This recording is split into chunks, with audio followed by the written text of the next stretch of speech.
Hello and welcome to Trial TV Live. I am the Squeegee of Justice. Thank you so much for joining us as we are continuing our pre-trial prep deep dive primer for the upcoming Donna Adelson trial that starts August 19th, which is just a few days away, with jury selection, and then opening statements are expected to start probably 2, 3, maybe even 4 days after that. So thank you for joining us for part 2. Part 1, you can find, we did that earlier today, and you can find that. But now we're going to do part 2. So let's go through. We're focusing episode 1 we're doing 5 episodes. So this is episode 1, and this is entitled "Who is Dan Markel?" So I'm not going to go through everything that I went through with part 1. So if you want to find out more about Dan and who he is, I invite you to go and listen to that stream. Right now we're picking up on Wendi Adelson's interview right after Dan was shot, and she was told that he was shot and probably wouldn't make it. But just as an overview, Dan Markel is the victim. He was shot on July 18th. Wendi Adelson is his ex-wife. They were divorced at that time, and this was 2014. The trial that we're focusing on, which is upcoming, is Donna Adelson. She is now currently 75. Her and Harvey are married. They are the parents of Wendi and Charlie. Charlie is in the bottom row there. He was convicted in 2023, and we see Catherine Magbanawa, Sigfredo Garcia, and Luis Rivera there on the bottom. Luis Rivera was the driver of the car. He and Sigfredo came up from Miami. They drove up to Tallahassee. They came up twice. The first time they came up, they saw Dan with his two kids, his 2 boys, and they said, nope, we're not going to do it in front of the kids. So they came back another time, and Luis was driving. Sigfredo got out of the car. Dan was parked in his garage, and Sigfredo shot him twice in the left cheek. He was still alive. He hung around for about 24 hours. So he was shot in the morning of July 18th, and he died July 19th. Catherine Magbanawa was a girlfriend of Charlie, and she had a couple kids with Sigfredo. So on Halloween, I should say,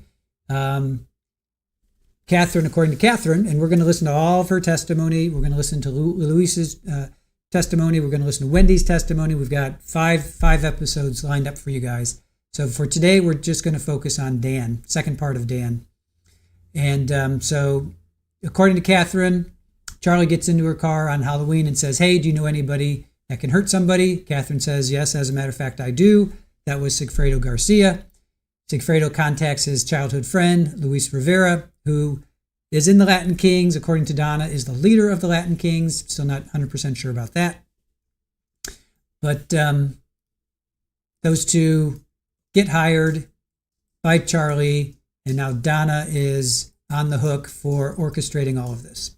So that's where we stand right now. And we're going to go back to Wendi's interview, I should say, right after she found out Dan was shot and that he would not make it.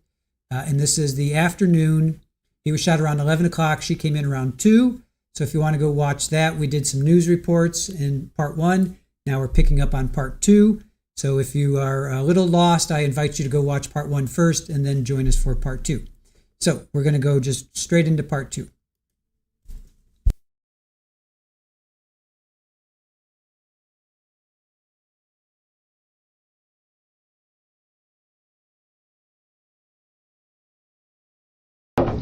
Sitting in this room by myself right now is like a form of torture. I'm sorry. I know. I keep leaving you, and I don't want to. But Joanna, who's been in and out of here, the female, she is, just to get some back, she's our special victims investigator, which means she does all the child and sexual assault and those types of crimes. Yeah. And she spoke to Lynn, and Lynn's very well aware that, Lynn also has an MSW. Of course, everyone does, it seems like sometimes. So very aware that they don't know, what's going on, not to disclose anything, Yeah. overly. But Lynn knows. I don't know what Joanne is. I mean, Lynn knows something's up and something's wrong, and I'm sure Lynn and like everyone else seems to do nowadays probably Googled or looked at the news, you know. Yeah. So, and I think she does know it involves obviously being. Because I'm here and I seem to be okay. And then also she, they did get in touch With the rabbi? with one of the rabbis. Yes. Are So they going over there? I believe so. Yes. That's great. And then, if nothing else, even the hospital usually has. Hi. That's his cell phone number. Okay. I spoke with him, and he's going up there. Good. I spoke with the hospital, and they have already had somebody come by. They have already had a rabbi come by. Really? Because they have I wonder who chaplains. they have. They have chaplains of all different Like denominations. just on call? Mhm. There's not a lot of Jews in town. I don't know, but he is going, Thank God. and that's his cell phone. Okay. I told him you would probably touch base and reach out to him Honestly, whenever. No. Okay. I don't really have a great relationship with him. Okay. So he's not really who I want to talk to right That's now. fine. I just want to make sure he's The giving other Danny rabbi what that you he gave needs. me is out of town. I have a great relationship with him. Okay, yeah, he's on his voicemail. It said he's out of town I saw till on Facebook. He's with his grandkids. yeah, so would be in and out. Okay. He was like, "Is there anybody else in the community I need to reach out to?" I said, "As of right now, I'm just gonna take out his number to give to his parents in case they. Yeah, have them. They would probably want to talk to the rabbi. So, Okay. I'm really glad he's going over there. I can't talk to him right now. Okay. And that's fine. And I mean, he asked about you and asked if there was anything you needed. And okay, so, and I said, well, I may have her, if she wants to reach out. And he's like, absolutely, anything, that's needed. So. God. Alright. Thank you. No problem. And don't worry, Lynn, we spoke. She knows the children don't know what's going on. And she knows? She knows that he was seriously injured. And that Did she seem okay? Like, is she with Yeah. Alan? Are they no, together? I talked with Alan. Uh-huh. She was out when I got him. Okay. Apparently, he just does not answer his cell phone. He's like, "Let me give you my cell phone." I was like, "I've called it twice." So she was out somewhere. She wasn't at home when I got a hold of him. Okay. So he said, "Let me call her. I'll have her come." So she came by herself, but she had talked to him. She was fine, cool as a cucumber. Okay. She's, and just for time's sake, I knew Jane was up here with you. I was going to bring her up, but just it was No, at it's 5:30 getting her out to get the kids, Yeah, and she yeah. knows the kids don't know anything, and it was going to be, mom's running late, Aunt Lynn, it's McDonald's time, whatever the Okay. case may be. That sounds great. All right. Thank you. No problem. I'm sorry my face is so red. I told her I was laughing because my rear end's sticking up, bending over, getting the seats. I was like, I'm sure 7th Oh my Avenue God. is loving Did you this. see all the Cheerios that are in that car? We did. At I least I know can be all it's there. vacuumed out. I meant to No, clean the car please. this week. Now I'm glad I didn't because it would look like I was trying to erase a crime scene. Well, and the funny thing was that we said, I don't know which car seat goes to which. And when we were walking up, I said, okay, I have the left, you have the right. And then we sat them down, and she and I picked them up, and I went, I don't remember one which kid one is was short which. and chunky, and one kid is long and skinny. So when they get in and it doesn't fit, they'll have to They'll figure it out. They'll figure it out. Because as we were walking out, I was like, oh, I don't remember which one was which. Lynn is really great. Yeah, so she was great, and Ugh. Alan was like, because I was very cryptic with him on the phone, I just don't want to tell people. He's like, do I need to come up there? I'm like, no, That sounds no, like no. Alan. He said, everything's fine. That's a good I was invitation. like, she's all right. He's like, okay. So, But you told him that Danny was... I told Lynn more than I told him. Okay. Just because it was on the phone, so I'm sure when Lynn left here, she called. So. Am I just going to be here for like hours? I don't think so. I mean, I It's think gonna be that long. Okay. I think they're just, quite honestly, waiting on the phone. Remember how we told you they put it on the machine? Yeah, that he had to... Right, to yeah, do the phone, and it just takes, forever. depending what's on there, Yeah. as far as if you have lots of pictures of the kids, or, it takes some time to do that. Yeah. And then they actually brought your van back here, Awesome. and I got the car seats out of that, and I think they were finishing up, so I think I'm that's all gonna need they're the waiting. police help to get the car seats back in. You may. I always have them installed here. Yeah, and you know, on the strap that goes over, we Yeah. hooked them. I didn't tighten them as tight as they should be. I was like, "Here, You know can you what? see?" And she's like, "Nope, I'm good," because they weren't moving. So Yeah. it's definitely a chore. That's why my face is so red because I've been out there doing that. But I'll touch base with Isom. Hopefully, it's not. We wanted to talk to him about a potential lead, so. Okay, Yeah. I'll let him know.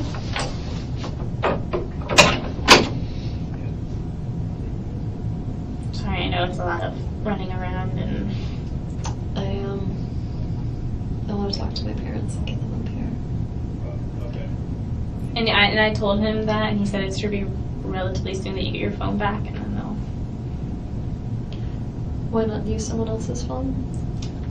No, I don't. Yeah, because you know the number. Let me go ask again and just be like, can she just call Yeah. Do you have a phone, right? the cell phone?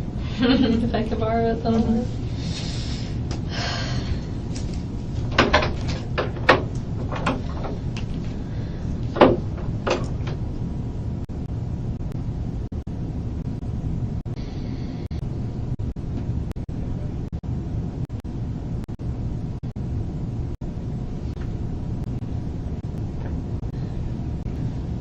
Okay. All right. How are you doing? I feel like my head's about to explode. I'm about the same. Okay. I need to find out this number here, 6800. That's Danny's number. Wait, 6800. 202. 8200. Mhm. Okay. Yeah. Same here. I'm just going through, these are phone calls that you made. Yeah. Charlie's your brother? Yeah.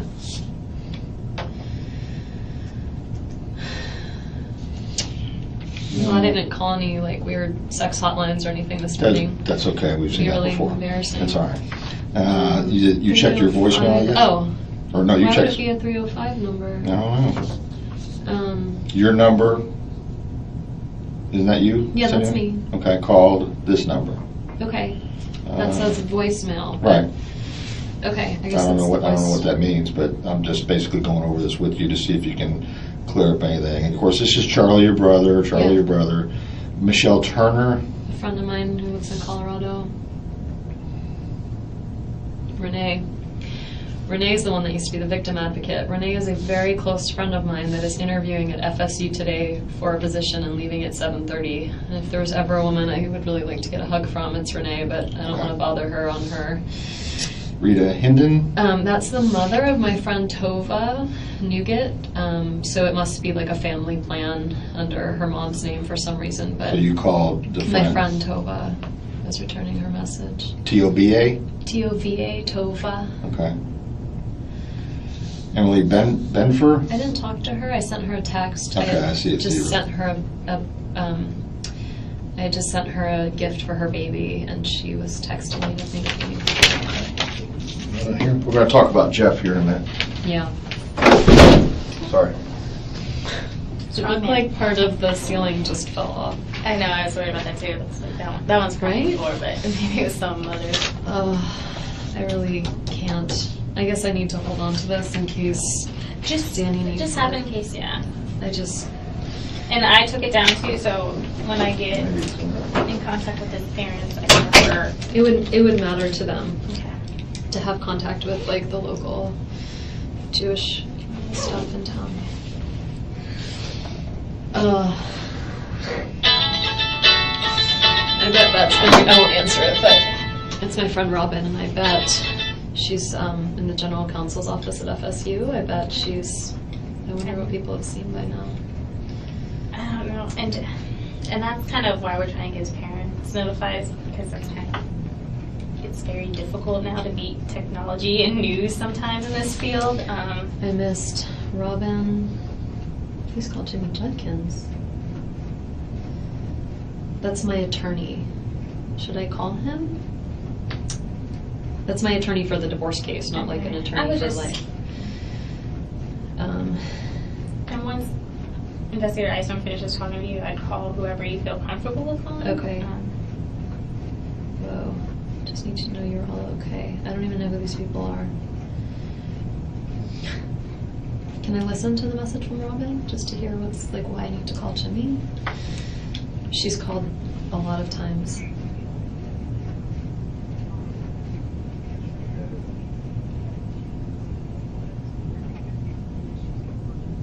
God, I wonder what she knows. Try the.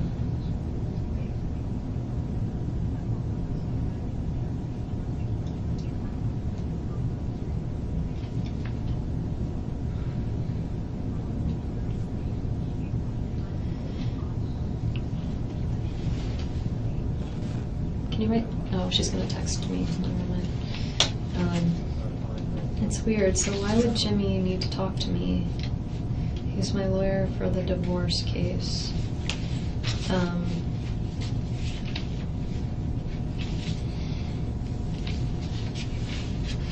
This is Lincoln from last week. Cutie, very pretty hair. Very serious in that picture. So cute.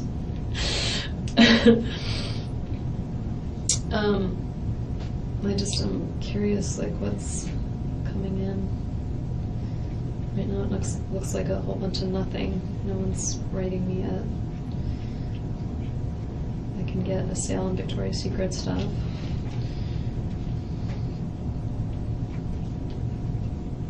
Governor Rick Scott has things going on.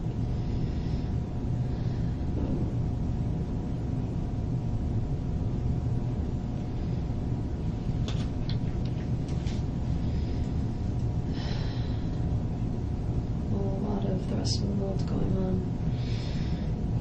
And so I don't forget, because sometimes I tend to do that when you're ready to get out of here. Yeah. What's your phone number? 954-803-0079.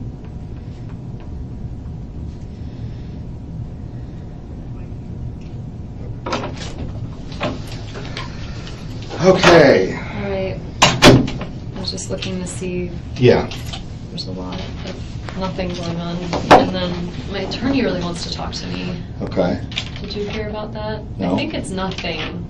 It says we Your got attorney for... our divorce case. Oh, okay. It says we got a new judge. Oh. Anyway. Okay. All right. Let's. I mean, Talk to. I didn't know earlier, but apparently you got a guy in your life named Jeff. Yeah. Okay. Tell me about Jeff. I'm sorry, I wasn't trying to hide anything. No, I know you weren't. I just didn't think to tell you about him. So he's been my boyfriend. We've been dating since end of October. Jane actually set us up, which is why Jane thought of him first. And Jane and I had a long talk earlier this week. We went on a walk together and talked about, I wasn't really sure I wanted to continue dating him. We had like a fight at the end of June, and it was weird, and then I went away for 2 weeks and just got back, and I asked him to just no contact for a week just so I could kind of figure out whether I wanted to be with him or not. When did you ask him that? Monday night after yoga. I sent him an email Monday night. Yours or his yoga or both? I don't know what that means. I went to a yoga Who class. went to yoga, together or? Like together. Okay. Some guys like yoga. I'm not judging, I'm just asking. I go to yoga, or I And used Jeff to. goes too? And he would go with me sometimes. So I Monday think night after yoga, I sent him this past Monday, this Monday, Okay. yes, July 14th. okay? I just sent him an email and said, you know, my heart is really heavy and I'm having trouble figuring out what to do. It'd be a lot easier if I just like didn't have any contact from you for 1 week, and then we'll kind of figure out where to go from there. And so I haven't had any contact from him. Was he amicable to that, or did he?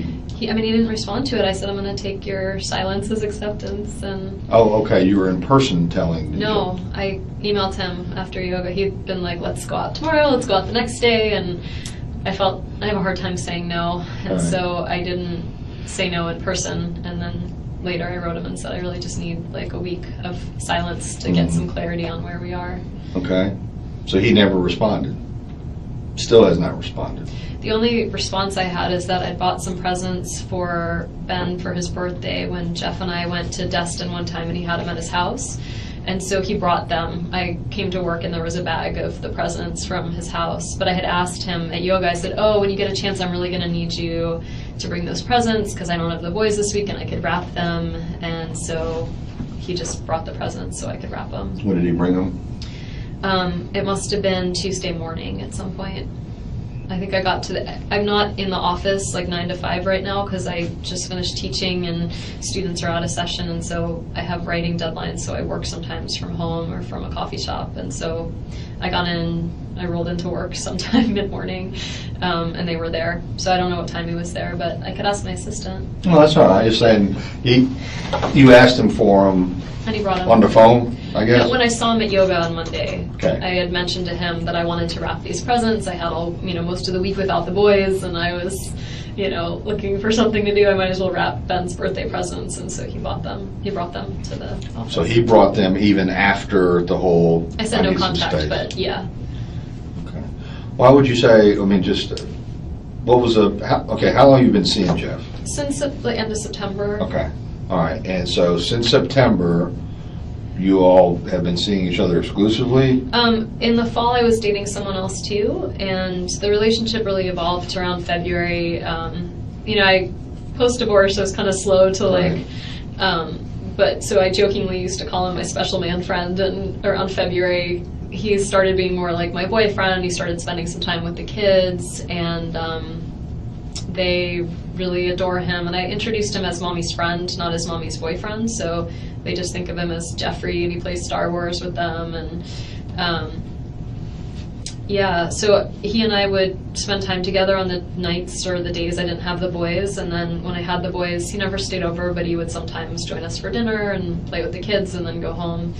And things actually were great, and I was very happy. And then we went to Gainesville together. He's a social work professor at FSU, and he was teaching a class at Gainesville, and so I didn't have the boys that weekend. I went with him to work on some writing, and we had a great weekend until Saturday night. We went out to dinner, we came home, and he just was convinced that I'd been cheating on him for months, and had kept track of it, and was just absolutely convinced that I was cheating on him. And I kept telling him I wasn't, and he just was, I felt not very trusting of me, and it just made me feel really uncomfortable. And after that happened, I wasn't sure that I wanted to be with him anymore.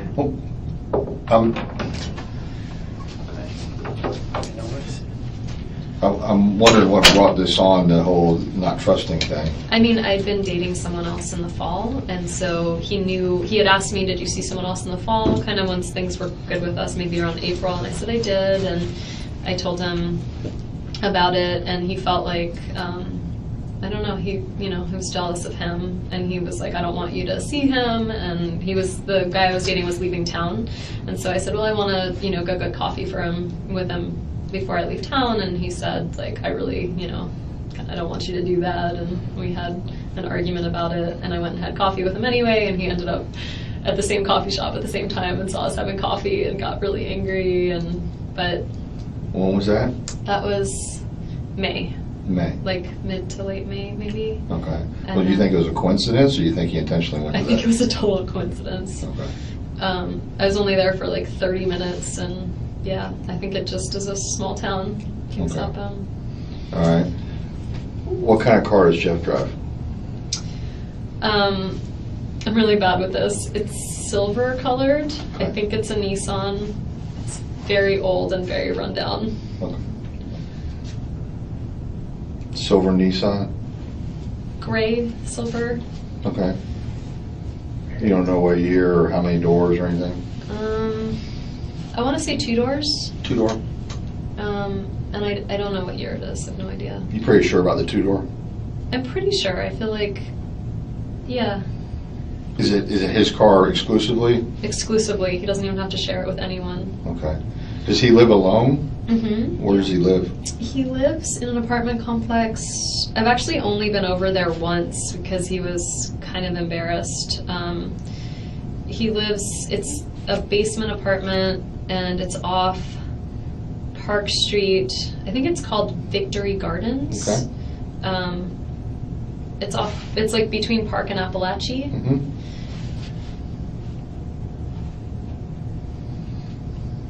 It's off Victory Garden. You don't know the name of the complex? I thought that's the name of it. Is Victory Gardens a road? Victory Garden's a road, yeah. I thought that was the name of the apartment. That's all right. complex. That's fine. Is it closer to Park Avenue, or is it closer to, or is it halfway down? It's if you turn left, if you're on Park and you're heading towards downtown, if you turn left, it's on your right. Okay. Who are you? I'm sorry, I'm I'm Investigator Cherry. I just got Hi. a couple of questions if I Okay. can just jump in Go real ahead. quick. Yeah. Obviously, we asked earlier about Danny's passcodes to his phone and his iPad and all his stuff. Yeah. Okay. I can tell you one that he used to have back in the day. Yeah, let me have that one. God, it's the only one I can think of though. It's okay. I know a passcode used to be Meraglim 1. It was MERAGLIM 1. I'm sorry, M-E. E as an elephant, RAGLIM, Meraglim 1. 1. But this is like, A while ago. it's a while. I got that. Well, here's the thing. I got 3 kids, and we've downloaded a lot of games on our phones and our iPad and everything, and the little buggers will try to know the passcode. Now, Danny seemed very involved with his children. Yeah. I got that sense as soon as I stepped in the house.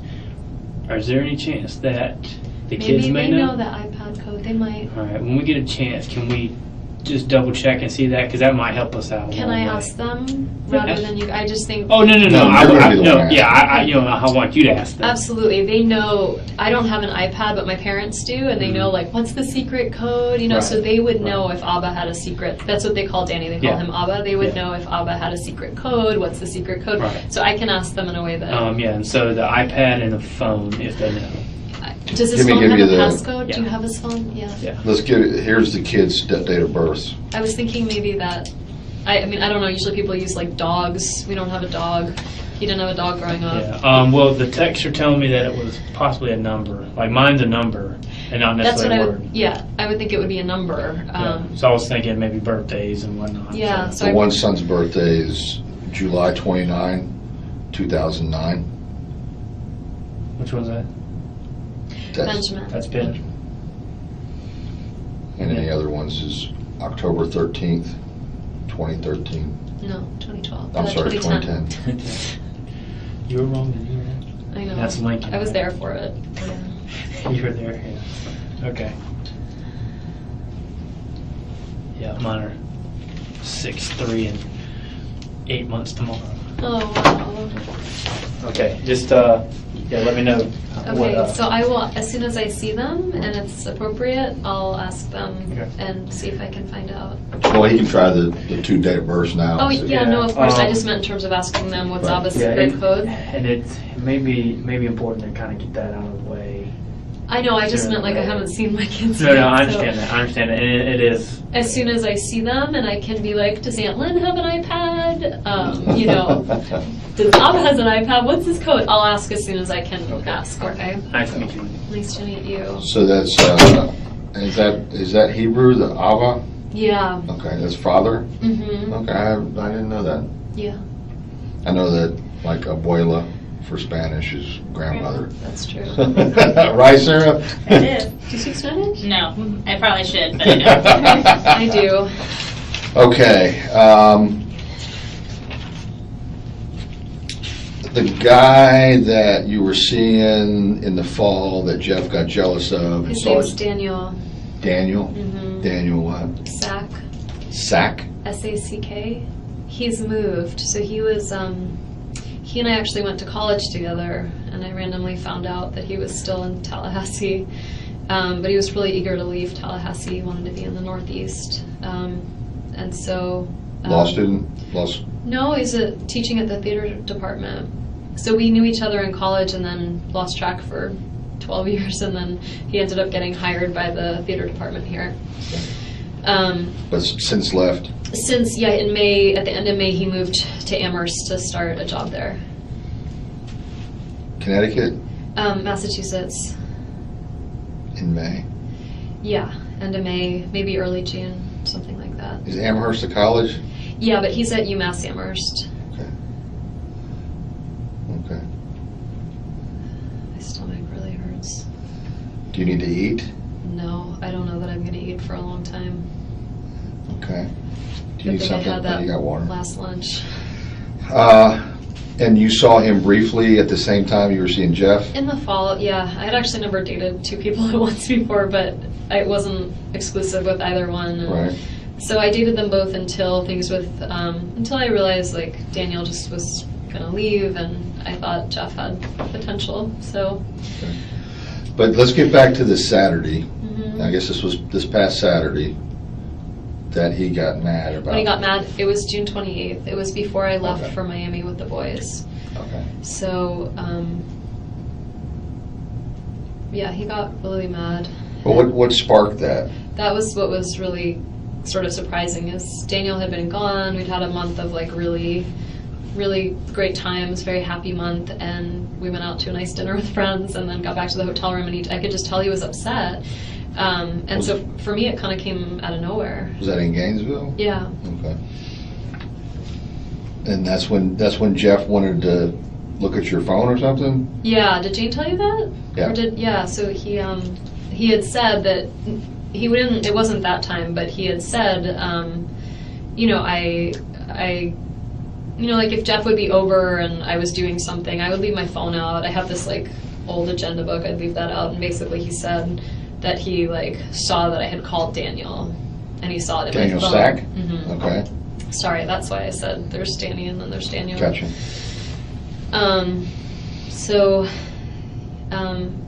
So it had really upset me that he had gone through my phone and that he had, I was just, the whole time I was just kind of crying. I was just really sad. I felt like we had a great relationship, and his behavior made me think that I couldn't really be with someone like that.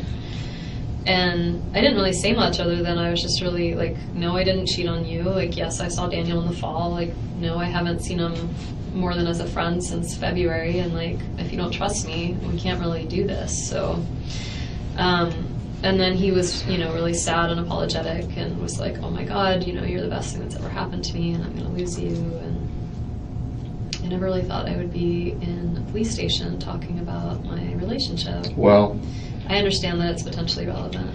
so this was on the 28th of June in Gainesville. Yeah, so we drove back that Sunday morning, and I cried the whole way. I drove back to the house, and I told him, like, my parents don't believe that I can drive the boys down to South Florida by myself, so they like to drive up and help me drive down with them. So my folks were coming up that Sunday. So Jeff left, I had a couple of hours, my parents came up, and then Monday morning I went and picked up the kids, and that was the weekend that Amy was visiting, Danny's girlfriend. Okay. So that was my first time meeting Amy, so I went to our former house, and I was really, anxious to meet Amy and kind of sad about 620. Sad about the whole thing, and so my dad was like, well, I'll stand with you. So my dad stood next to me on the doorbell, and Amy was perfectly lovely, and I picked up the kids, and they seemed really happy, and got in the car and said goodbye. Okay. That was Monday. Yeah. And then I was in Coral Springs or Miami with my folks, and my other brother came down. It was my dad's 70th birthday on July 5th, so we had a party for him, and I had Skype contact with Danny and the boys. And so after we left the next day, he flew up to New York and was in New York that whole time. who? Danny. Okay. So Amy went back, and the next day Danny went back to join her, and so he was in New York the whole time I was in. He flew back July 11th. Okay. In time to pick up the boys on that Friday afternoon. Okay. Let's get back to Jeff after you come back to Tallahassee, and I can't remember which day you So I had lost my voice. So I got back to Tallahassee. My parents came with us, and then Saturday morning I took my folks to get their rental car. They left, and I had a cold, and I wasn't feeling well, so I kind of just was in my house all day Saturday. Sunday, Jeff and I made plans to go see. So Sunday the 11, 12. Look at your phone. Yeah, Sunday the 13th. You hadn't seen him since you drove back on the 29th. That's right. So July 13th, I saw him. We went to a movie and then got some dinner, and we're talking, and it was confusing because I missed him, and it was nice to be with him, but I also felt kind of like uncertain given his behavior in Gainesville. I have kids. I feel really protective of, if someone... And that'll be the 13th? The 13th is when I went out with him. Okay. That's a Monday? No, it was a Sunday. And then the 14th was the night I went to yoga, and he came and seemed to want to go out a lot the rest of the week, and I just knew I needed some headspace to figure out what to do. Okay, the 13th you went out with Jeff, went to a movie. The 14th you went to yoga. Mm-hmm. He went to yoga. Yeah. But no discussion. Oh, no, you email him later. And say I'd like a week off. And I'm sure, I don't know, you can find it in my phone. It'll be in my email track of what I sent. And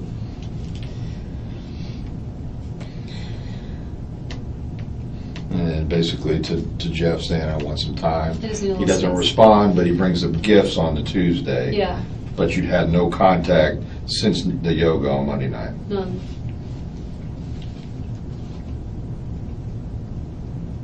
Okay. Nothing, no contact at all No since? text, no email. I told him, I said no text, no email, no nothing. Is Jeff a violent person? No, Not at all? no. Jeff own a gun? I don't think so. My guess would be 100% no, but I guess I was only in his house one time. He certainly could have a gun and I wouldn't know about it, but he'd never Lives by himself? lives by himself. He'd never talked to me about a gun. Okay. He was in the military, so Oh, he was in the military before?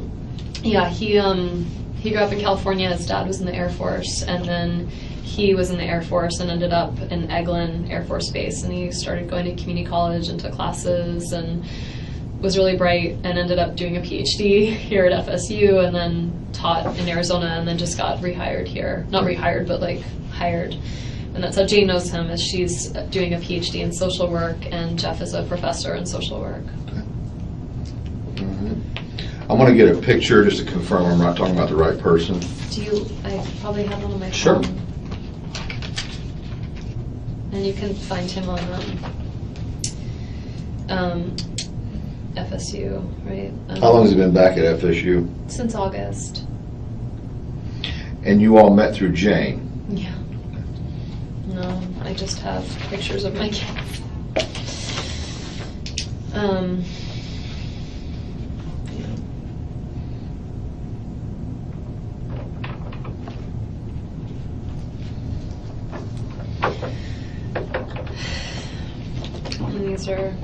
this is from my dad's 70th birthday. That's my mom and dad and my boys and me. Wow. And they're super cute. Very nice.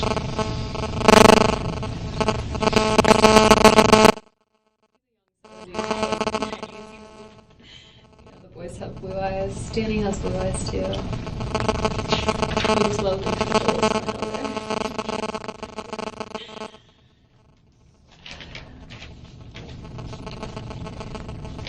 The clouds are definitely coming in. Yeah. I'll go see if I can get a... Oh, I wanted to call my parents. Yeah. Should I wait? Just for a couple minutes more, I'm just going to get a picture so I know that I'm talking about the right person. Okay. It'll come from a database. Okay. I can listen to messages. I don't see an issue. Okay. Sounds like when he came in here, he yelled my impression from us.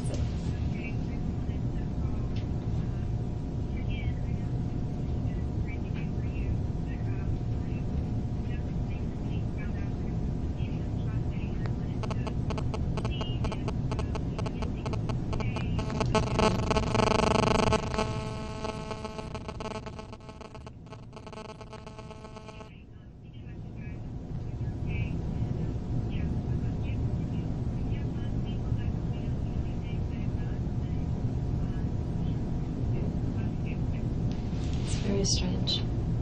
Well, not strange. It's And unfortunately, you're probably going to be getting so many inundated. calls. So Tracy Cohen was this woman that I was really, really good friends with, and she and her husband live on Trescott down the street. And they've got 2 little girls. And she was one person, she's the one person that it just really hurt my feelings that after the divorce I felt like she kind of took Danny's side. I think I'd be calling from Park City, Utah. Oh, I've got a message from them. Anyway, so she was calling because she's like, she heard that she's on Trescott. She said, no, you heard it, I guess. She said the shooting was, she heard that it was Danny, and she called the hospital and they won't give her any information, and so she wanted to find out. But I wonder, like, Tracy's husband, Jeremy, is a friend of Danny's. I probably should tell them that. I'm sorry. Sorry. There's just a lot of people, and because I don't know, it makes it difficult sometimes. Tracy's husband, Jeremy. Okay, and Tracy's the person that you were just telling me about, Yeah, correct? that I just felt it was sad. kind of felt a little bit hurt when. Her husband, Jeremy, is friendly with Danny. She lives on Trescott, and I'm just thinking Jeremy might be a good person to know about what's going on. I don't know if there's a good person to know. Like, What I would say, because we're still trying to work on getting his parents so notified. do that just first. kind of, and what I'll do is, if you leave there before I have confirmations, before I get to talk to his parents, I got your number. I'll call you as soon as they know. And obviously, it's unfortunate. Like, things like this do get around, and it's sometimes for your benefit too, because you're going to start getting inundated, right? And sometimes my suggestion is, if you're comfortable with it, like, have someone else man your phone or something like that. I want to see who this. I now have 2 messages from the Utah.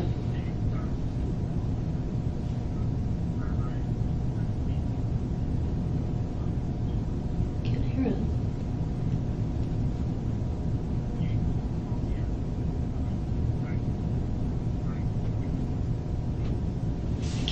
I can only hear like barely any.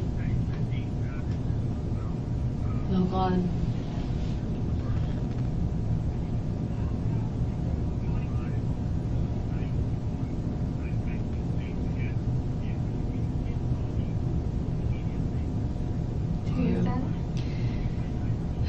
He's the academic dean at the law school, and he's saying it's an emergency. I'm guessing it's an emergency because he wants to know what's going on for Danny's. It's not an emergency. You don't need to talk really to anybody but who you want, Yeah. Let me just listen to these puppies.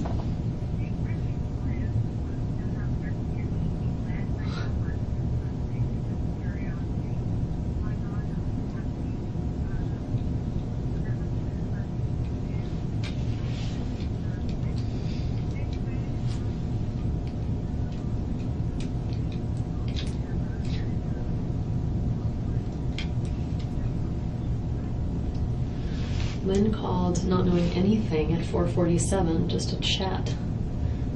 And that might have been before they got in touch with her. Oh, I'm sure. Yeah. But like at a little before 5, she was just calling to shoot the shit.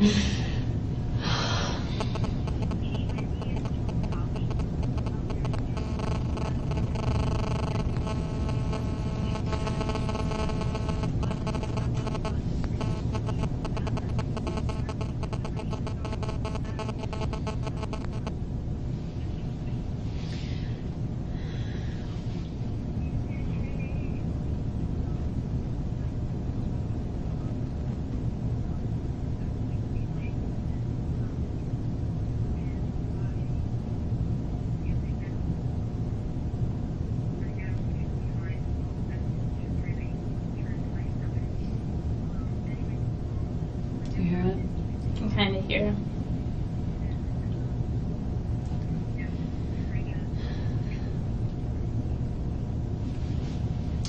That's really.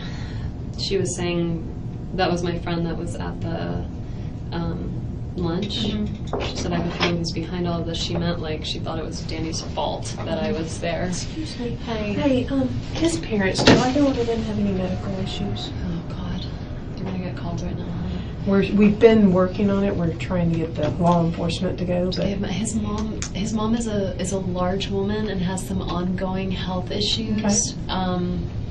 I think they're both actually. I mean, they're turning 70 this Sure. year. So, okay. Oh my God, I can't. Do you don't have a number for his sister, do you? Let me see. I might actually. I've recently went through my phone and deleted stuff I wasn't Right. using, but let me see if I have Shelly. I don't have Shelley. I don't And do it's that. Shelley Markel. Markel. Markel. Is it SHELL? Why? Just why? I think I have Phil. Okay. I do. I have Phil's. Okay. Because we tried Ruth's number and she didn't answer. So a lot of times they have a place up north Okay. that they go to on the weekends. I don't have that number, Okay. but Phil might answer Okay. his cell phone. So here's 877? it's a he does a lot of business, and so Okay. I think it's a toll-free number. Okay. Well, let me see if I have Ruth's. Okay. If I have the country house number. You guys are calling now, huh? Has there been any update from the hospital? I haven't spoken with them. If people wanted to I did know, speak or- with ICU. I spoke with the too. nurse. Is that the number you have for Ruth's house? His parents are recently divorced. Okay. I think she's at that number. Okay. All right. Obviously, it's something we try to avoid as far as we like to have someone make contact in person, but we're just not having any luck right now because we don't have an address. We have business, because I was able to Google stuff and see the business Yeah, but stuff. they're not going to be there. Right, so this is what we're going to try and do. Okay. All right. Sorry. Yeah. It's not ideal. Generally, we like to try to get someone there for someone, but sometimes time isn't necessarily always on our side. Because they want someone. Well, they need to tell someone because eventually he's going to need someone to make those decisions and stuff. Okay. It looks bizarre to get these messages of about book club and How life kind of sometimes just keeps moving. recommending students for jobs and sort of waiting. Oh my god.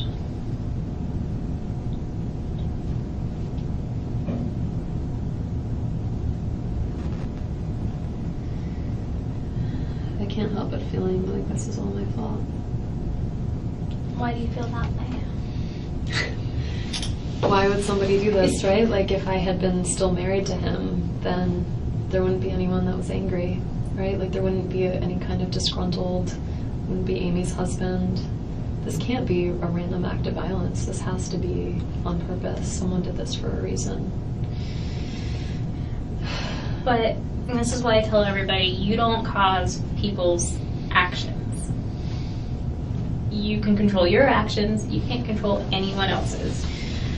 And I know it's hard, and as you and I kind of talk throughout this process, when time comes, I'll make recommendations for things that might be good for you and for the boys. But right now, let's just kind of deal with tonight. Yeah. We'll get there eventually. Let me, I want to send some text sort of canceling my plans. I'm actually at 6:30, I was supposed to be at a party by now, so let me tell Linda. God, the person throwing it works at Beavis Funeral Home. Okay. My friend Elizabeth is a mortician. She's the prettiest mortician I've ever met. What did we say I should tell people? Just say, Can't if make you want it to keep tonight. Yeah, just say, I'm very sorry, I can't make it tonight. I'll be in contact.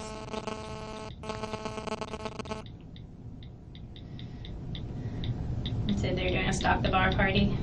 Yeah, I'd never heard of that. Is that a thing? I think it's newer for newer people getting married and don't have as much money to spend on weddings, so you do a Stock the Bar party, so at least you get all your liquor and...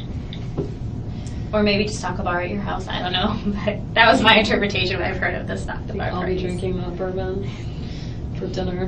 Do you like bourbon? No.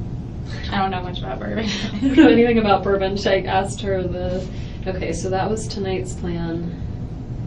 And then tomorrow, should I be Don't worry about tomorrow. Just go ahead and do your tonight since you're supposed to be there at, basically now. And I I would just feel wait. like I shouldn't be going about my life as if it were normal.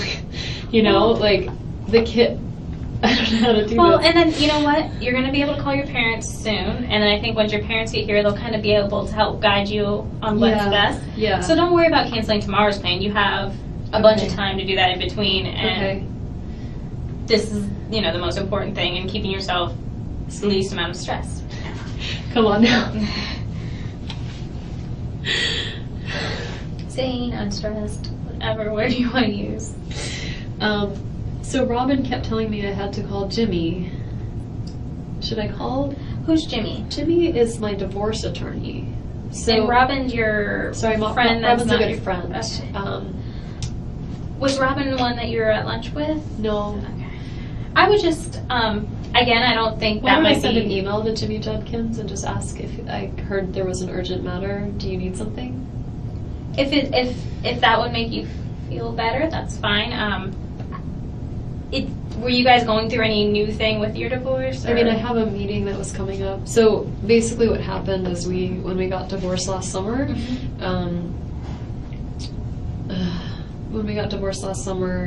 the settlement agreement was that Danny really wanted to stay in the house. So the agreement was that he would stay in the house and he would pay me my half of the house. And he had until like mid-October to do it, and he just didn't do it. And so I asked him, like, where's the money? Like, what happened? And he said, I have compelling reasons and I'm not paying it. And I said, well, what are the reasons? And he said, I'm not telling you. So I rehired my attorney and we filed a motion in court. It just keeps going on and on. But anyway, it's like taking forever. You're a victim advocate. It's taking forever to get through court. It's teaching me to have a lot more patience as an attorney. But we have like a meeting coming up soon. It was supposed to be the 24th, and then Jimmy just moved it to the 30th or the 31st. So that's why I feel like, what's the urgency if it's not about this? Like, what would he need to talk about? When did he start sending those emails?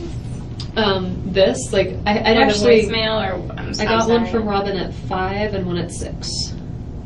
And that's unusual, and she's not like... And I don't know, what's Rob, but she might have inklings of what's going on, and she might be you need to contact an attorney. But again, you're not being, looked at as a suspect. They're just clearing. Well, I'm trying to help. I mean... And you have been, and I think you and Investigator Isom have been able to communicate well with each other and everything. Okay, so Jimmy sent an email to me.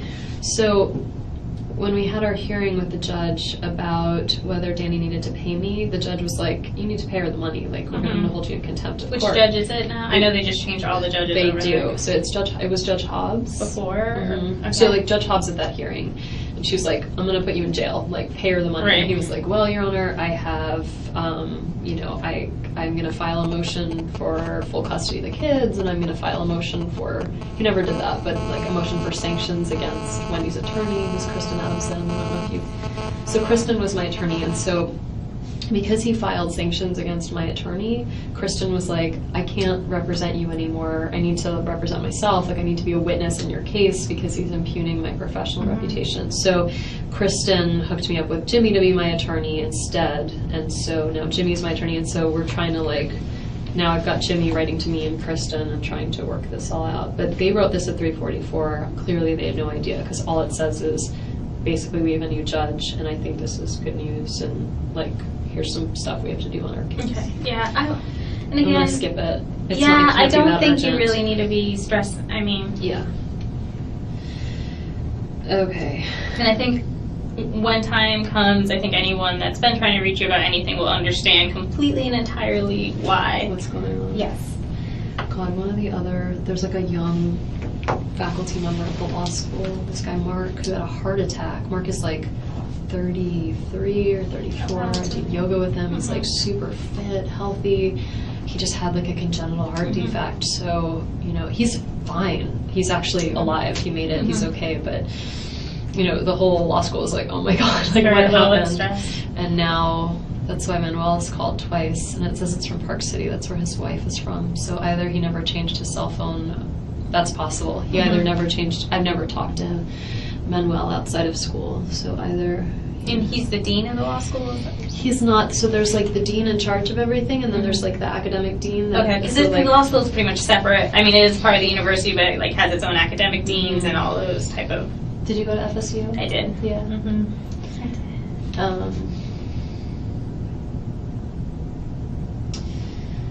Did they do the one book, one campus thing when you were there? Did they pick up books? Did you go undergrad or master's? Or? Both. Yeah. Were you in social work? I was. I graduated fall of, how long ago was that already? I think 2011. It's Jeff's phone number.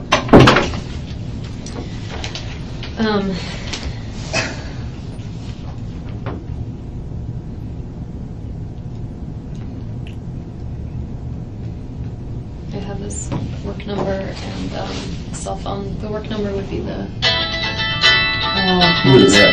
the Bainbridge, Georgia. I bet you that's the Greenbergs in Cairo that I was saying, Alex and Maya.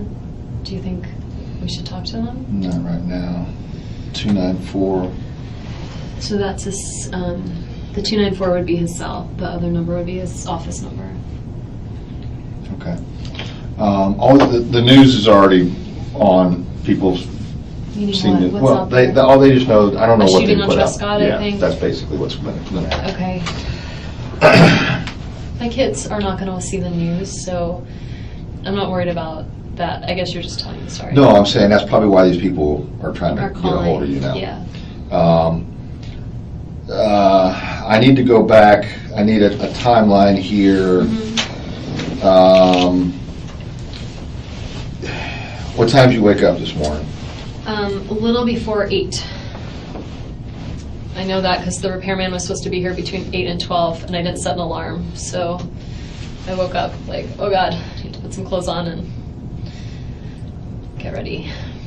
Okay. What? At 8 o'clock. He called, or like my mom called. I could see what time the calls came in, but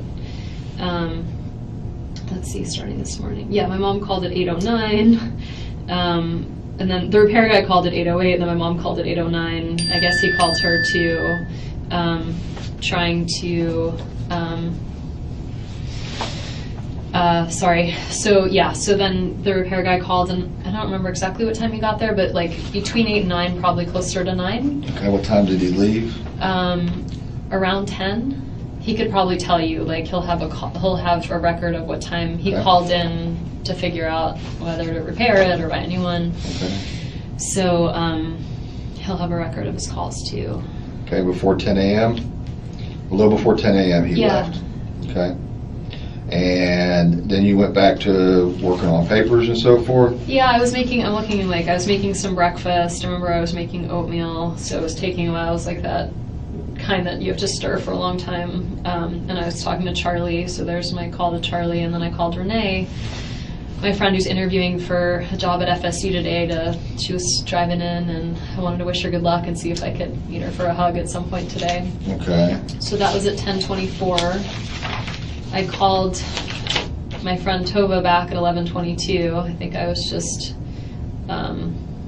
in between working on the paper, being distracted. So between 10:24 and 11:22, all right, 10:24, you're talking to Renee. I talked to her for 18 minutes. Okay, so now we're up to 10:24, 424 plus 18, we're at 40 something. 42? 42? Yeah. Then I went back to working. And then I tried Danny again. I left a message at 11:42 a.m. It's probably just 27 seconds. I just left him a message. And this is all at your house? Yeah. Okay, well, the reason I'm getting down to this, I'm trying to whittle this down with what they pulled from your phone. Did you ever leave your house before you went to the liquor store and got turned around on Trescott? No. Never left? No. Okay. All right. And so at 10:42, you're done with the call from Renee, Yeah. and you don't make another call again, according to what I have here. You called Tova 11:22. at 11:22. So between 10:42. I worked for a total of like 20 minutes. It's a good thing I'm not on a timesheet. Okay. So from 10:42. And you know what? If you took my computer, you could probably find records of like what time I saved the document. And I'd be happy to sign a waiver so you could look at my computer. And 10:42 to 11:22, you're working on paper. And then when you remember the call to Tova, and that was, I just left her. She had called. I was just returning her call, Okay. so I just left a message. And then I tried Danny. I left him a call. I worked in between. Once again, it would be good. I'll get you my computer if you want to take a look at the documents. I just have to validate all of this. That's all. So And you could probably go to my email records, which you should have. When you Right. guys did the phone, you did the email records, so you would have of like what time I sent messages. Were you sending email messages during those times? Yeah, Okay. yeah.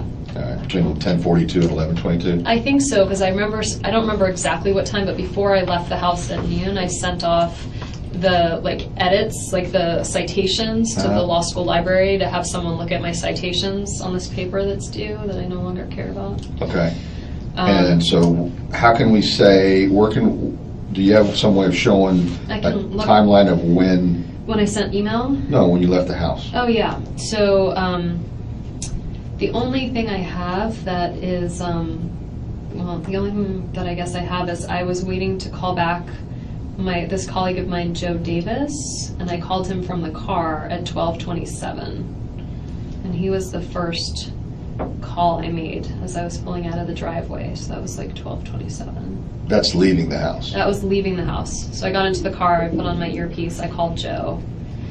And Joe was busy with a colleague, and then I was returning phone calls. I called back this woman, Laura, that was at 12:29. And then I called my friend Jeff Skopek, who's different Jeff, lives in Boston, just had a baby, and so I was catching up with him about his baby. And we were on the phone about 16 minutes. I was on the phone with him on the way to the liquor store. Joe Davis was the one at 12:27. Mm-hmm. Okay. And I actually spoke with Joe. Laura, I left a message, and then Jeff I spoke with for a while, and then the connection cut out. I went into the liquor store, I tried him back again. We talked for a few minutes, connection cut out again, and I was like, I'm at lunch, I'll just call him back later. Okay. When you went to the liquor store, did you already know what you're going to get, or you had to? Yeah, I had the name of, I don't know bourbon, but I was supposed to go to this party tonight. It's like a stock the bar party, and so I Right. asked my friend what do they like, and she wrote down the name of the type of bourbon. So I went in the store to get Bulleit bourbon, and so I asked the guy in the store, like, where's your bourbon? And so he showed it to me, and I found it. And it was on Okay. sale. So you just went. He pointed out where the bourbon was, Yeah. and you go there and you just grab the brand that's familiar by the name. Yeah, that's what they said they wanted. So. Okay. So you didn't discuss with the clerk whether this good, whether No. it's bad. The only thing I said I discussed is I walked over and he was like, "Can I see your ID?" And I was like, "Oh, why are you laughing? I could be 18." And I was like, and so I was like, "I love to be asked how old I am." I'm like, "I'm old as dirt. Here you Okay. go." And so I handed it to him, and he's like, "You're not old." Okay. So anyway, we had like a little banter, and he was like, "Your eyes are so blue," and I was like, "Thank you." And then I left. That's it. Yeah, Will you put his name underneath there, please? this And is so creepy. Just print his name. That looks like him as a student. I wonder if that's like. Oh, will you sign it as you're saying that's who Jeff Lacoste is? Do you want me to like? Just sign your name and the Oh. date. Okay.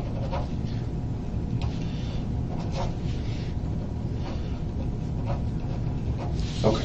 I just want to confirm Okay. who this person is. Yeah. Call your folks. Okay. I really don't want to make that call.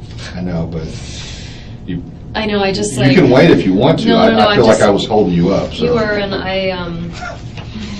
I was, okay. No, I mean, I want them here. I don't want to tell them what happened and what's going on because they're very emotional. Well, And Make sure they're not driving. well, or that's doing the anything. thing is like they're gonna now get in the car for 8 hours and come up and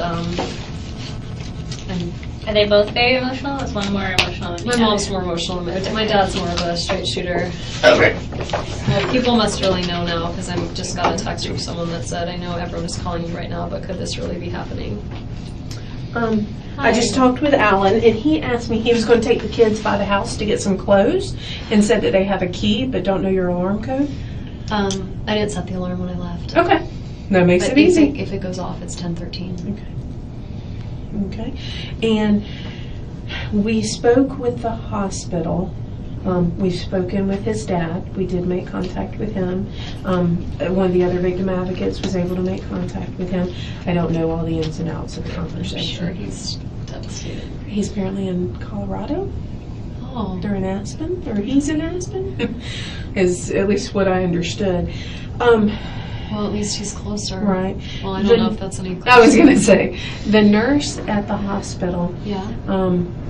the rabbi was up there, and I'm sorry. That's not. Oh, it doesn't. I know. It doesn't matter. I I know. know. Why I'm correcting you. I'm sorry. And I realized that when I called Jane, I was like, wait, I wrote that wrong.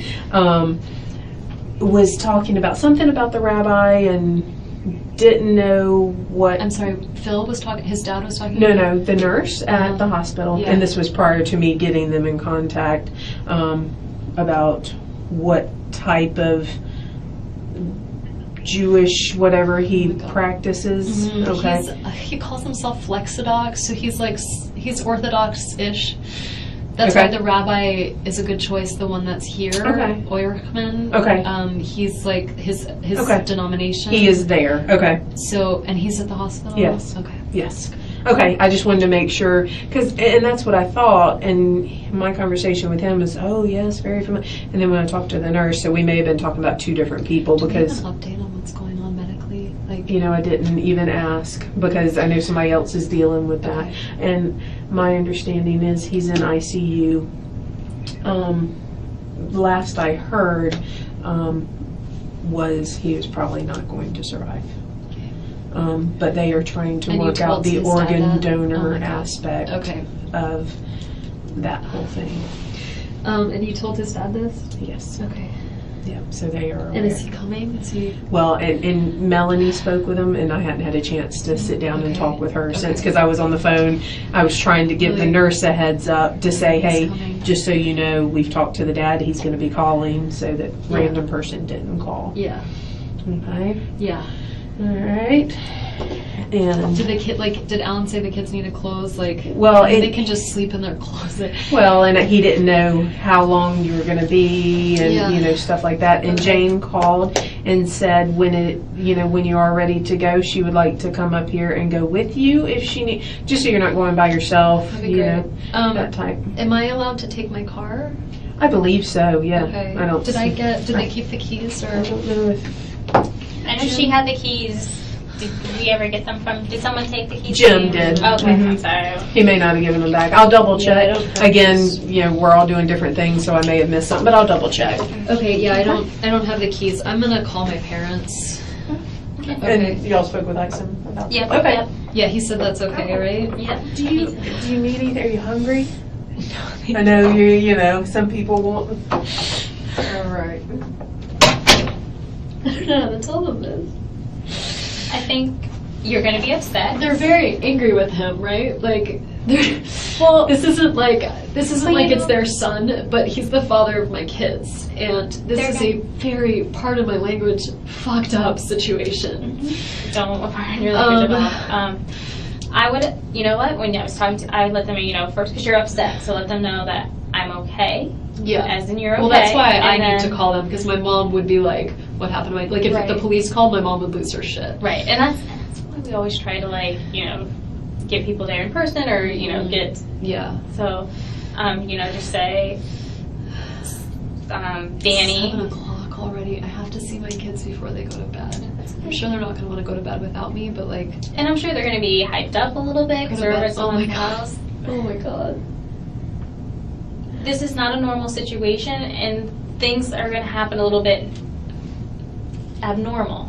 And, No, I know. I'm just picturing and part they're of just it. so innocent. They don't know anything, and they should not have to go through this. They're so little. But you know what? Kids are resilient, and sometimes the younger they are, the more resilient they are. And you, I can tell already, are a compassionate and strong woman.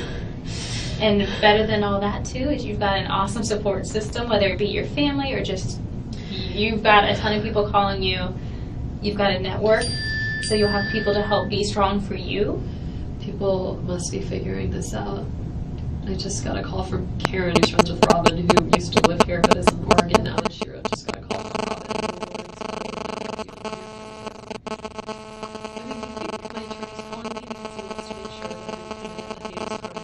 I mean, I don't know. Does your I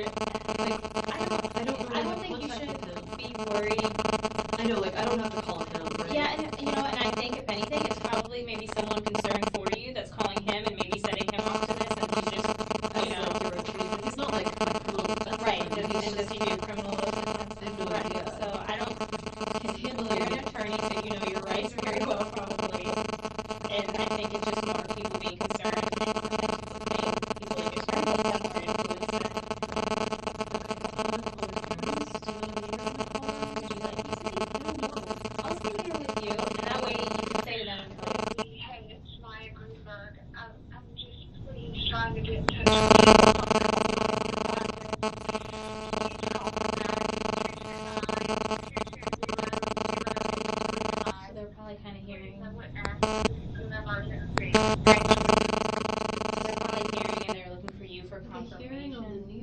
So you heard that, like...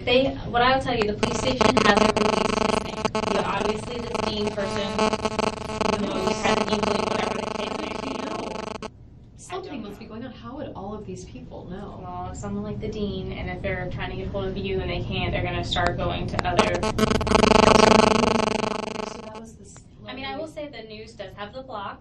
They do Yeah. have the street. And And some then... people are figuring it out. Well, Tracy knew that it was him, Mhm. and she's calling the hospital. So how did Tracy know? And I will say that the Oh, police... Facebook. They're all probably talking to each other on Facebook. I mean, people communicate. Like, no, I know, but like, Mhm. Danny's very Hey, where you at? What are you doing? And right. then- And so he's not responding, and he's always very responsive. They must have each other's contact on Facebook and then be connecting with each other. And then what'll happen is they'll get really frustrated because they'll try to contact the police department. We're not telling anyone anything. They'll try to contact the hospital. Hospital's like, no. Here comes Chelsea. Okay, I'm gonna call my parents. Okay. I have no idea what to say because I don't even know that he's dead. I just You know don't, that he has but- been shot, and But all signs of what everyone's telling you, I mean, when they start talking, sorry to be blunt, organ donation. I know that's he's the one that not- really. He's kind of... Okay, so I just want to tell them what happened and that I need them here. And that they're I'm going to come fine up and here the probably. kids are fine. Mhm. And let them know, when they ask, say the kids are with Lynn and Alan. I'm going to probably be seeing them relatively soon. I I'm just will, right? ready. I'll be out of here soon. Yeah, okay. I know it's It was probably... so you're in creepy like to see Jeff's picture. Like, it looked like a weird mugshot. Like, it's, can you... dear God. Okay. nervous. No, I just, like, I think it's shock reaction. You know, right? Shock reaction? Yeah. Oh, and I'm a shaker when I get upset. So I yeah. don't usually I know. shake. I really don't. Okay, here goes. This is the worst day of my life.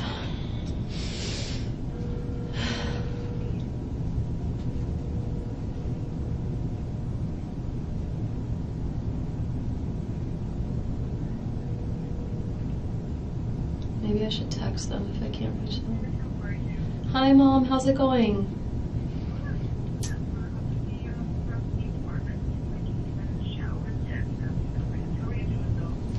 Mom, I need you to sit down. I am fine. The boys are fine. I need you to sit down. I'm fine, and the boys are fine. Danny has been. You can put me on speaker. Yeah. Danny has been shot. And I don't think he's gonna make it. And so I know. So I found this out around 1 or 2 today, and I'm at the police station, and I'm trying to help them figure out who may have done this. The boys are fine. I had Lynn and Alan pick them up from school, and they're with Lynn and Alan right now. And I'm gonna leave here soon and go be with them. But I really need you to come here and be with me. But I want you to either fly, obviously you can't leave right now, but I need you to get yourself together. If it's too much to drive, I'd really rather that you flew up. I'm at the police station, and I'm gonna leave soon and be with the boys before they go to bed. They're with Alan and Lynn, and they're totally fine. Yeah, the boys are fine, but they don't know anything yet. In his house, I know. I know. So I just need you to calm down before you get in the car, okay? Okay, so, and it's, it's evening, so if you want to come here tomorrow, I have a lot of people that'll, be here with me, and, we'll have a lot of support. So I want you to take your time and just be safe in getting here, but I'd like you to come when you can, okay? Yeah. Okay, all right. I love you. I think Jane might, I have the car here, but Jane might take me. I'm not going to be alone, so I have a lot of support and I'll be fine. Yeah, if you could just come here, that would be great.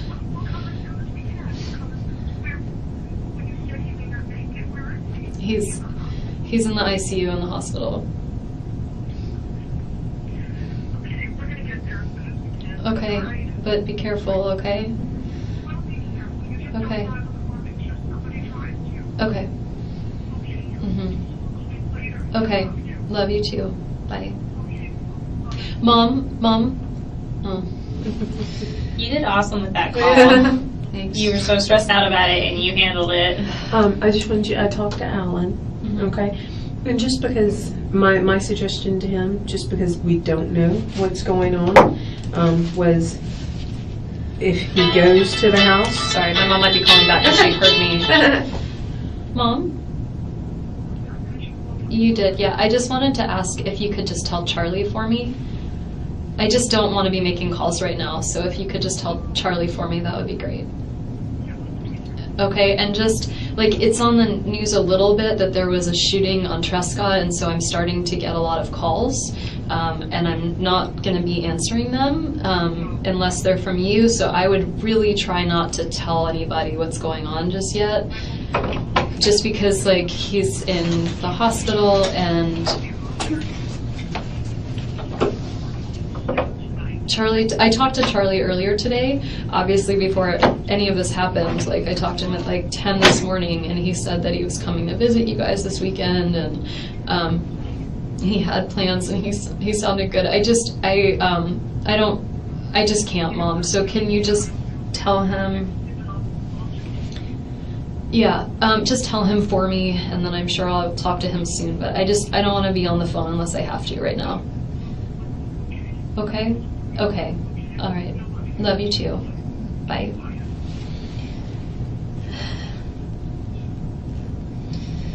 My mom handled that pretty well.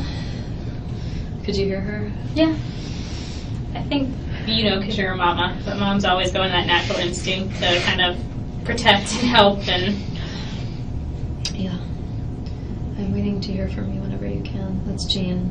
When she said she's here if I need company or a ride, do you think she meant here, like, metaphysically, or here, like, in the lobby? No, I think I would hope metaphysically. And again, remind me, Jane's the neighbor down the street that oh no, Jane, okay.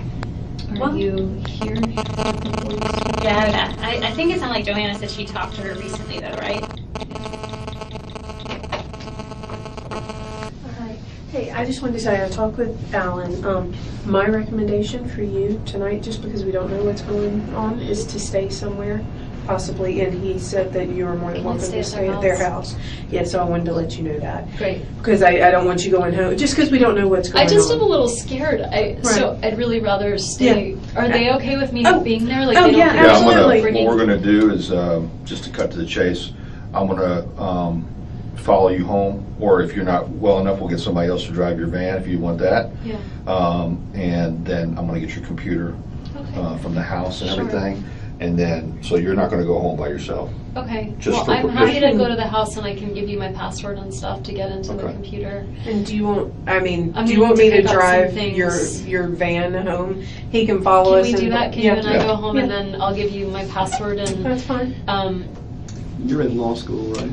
I teach at the law school. So you need this computer, or do you have a backup somewhere? I mean, I don't imagine I'll be getting much work done. Right. No, but you need it like next week. I do. Depends on how long we keep it. Yeah, I mean, whatever. I mean, obviously this is more important. So if you need my computer, you can have my computer, and I just won't work for a little while. That's all.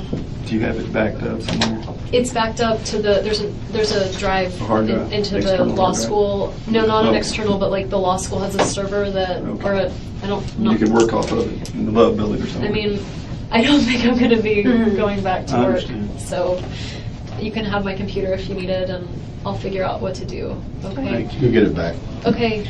This email to Jeff And then- on the 14th. What I haven't looked at any of that stuff. Yeah, I could probably find it for you, like in my. Well, I'm just saying, like Yeah. if we stop at my house, I can Yeah. go to my sent mail and find it for you. What do you remember? What she says? Basically, just I was kind of vague, but I just said like I'm having a hard time. My head and my heart are saying two different things right now, and I just would really appreciate if I could have a week of no contact from you to figure things out. Okay. That's basically it. I mean, you'll see. But you didn't telegraph anything at yoga. I You mean- waited till after you got home, right? He was really like, let's go out tomorrow, let's do this, let's do that. I was having trouble saying no, but I was feeling kind of pressured, and so I just no. I mean, I'm a little bit on the passive aggressive side, so I was having trouble like with the confrontation. And then he left and you left separately from yoga. Okay. And then that's when you went home and I decided. went home. I actually was having a conversation with a friend who suggested the no contact for a week just to get some heads, like just to clear my head, and so I thought it was a good idea, and I wrote on. But I want to clarify. That's because That's because I was trying to decide whether to get back together with him. Well, because of the lapse in time from the 28th of June. That lapse in time was because I was in Miami with my family, so. But it was separation. There was separation, but I was Only for the trip. I was 24/7 with the kids. I wasn't like, I don't know. I was just in full-on mommy mode. I wasn't like thinking of what was going on with Jeff. I kind of wanted to be in Tallahassee and like feel his absence and be here and know like, am I missing Jeff or am I missing having a boyfriend in general? Like, I just wanted to get some clarity for myself. All right. When you're in Miami or South Florida, I guess Coral Springs, isn't it? When you're down there, are you and Jeff constantly in communication? This 2-week period, you mean? The one after? The one that just happened? We weren't in constant communication. I'd say we were in communication. We talked a few times. Over the 12 days, we talked maybe 3 or 4 times. We texted a little bit. I would tell him something funny the kids did or something. But I honestly didn't have a lot of privacy or time to myself, and so I was feeling sad about what was going on, but I wasn't communicating with him that much. You're feeling sad about? Well, I felt like he and I were in a great relationship, and he had done this thing to kind of make it not so great. How would you describe his actions in Gainesville as far as the coming back from dinner? Yeah. Going through your phone? No, that he did like months earlier. I'm sorry. So that didn't happen that night. He came back and he was upset, and he said, like, I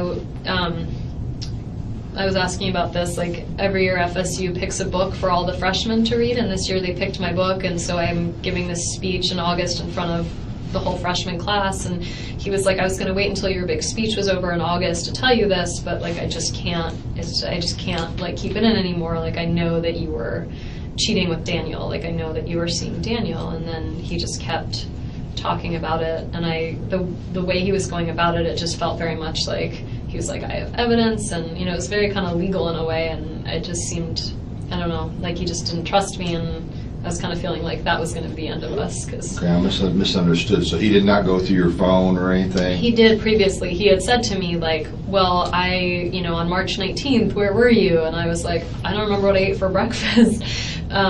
And so he was like, well, when I looked at your agenda book, it said that you were supposed to see Daniel that day, and he's like, and I looked on your phone, and like you used to have all your old text messages up, but now you've erased them all. And I was like, I don't know, I just went through my phone and erased stuff sometimes. He's bringing this up on the 28th. He brought all this up, okay, of like past stuff that had happened since February. Did he ever show any jealousy or any anger towards Danny, or was it all Daniel? He was jealous of Daniel.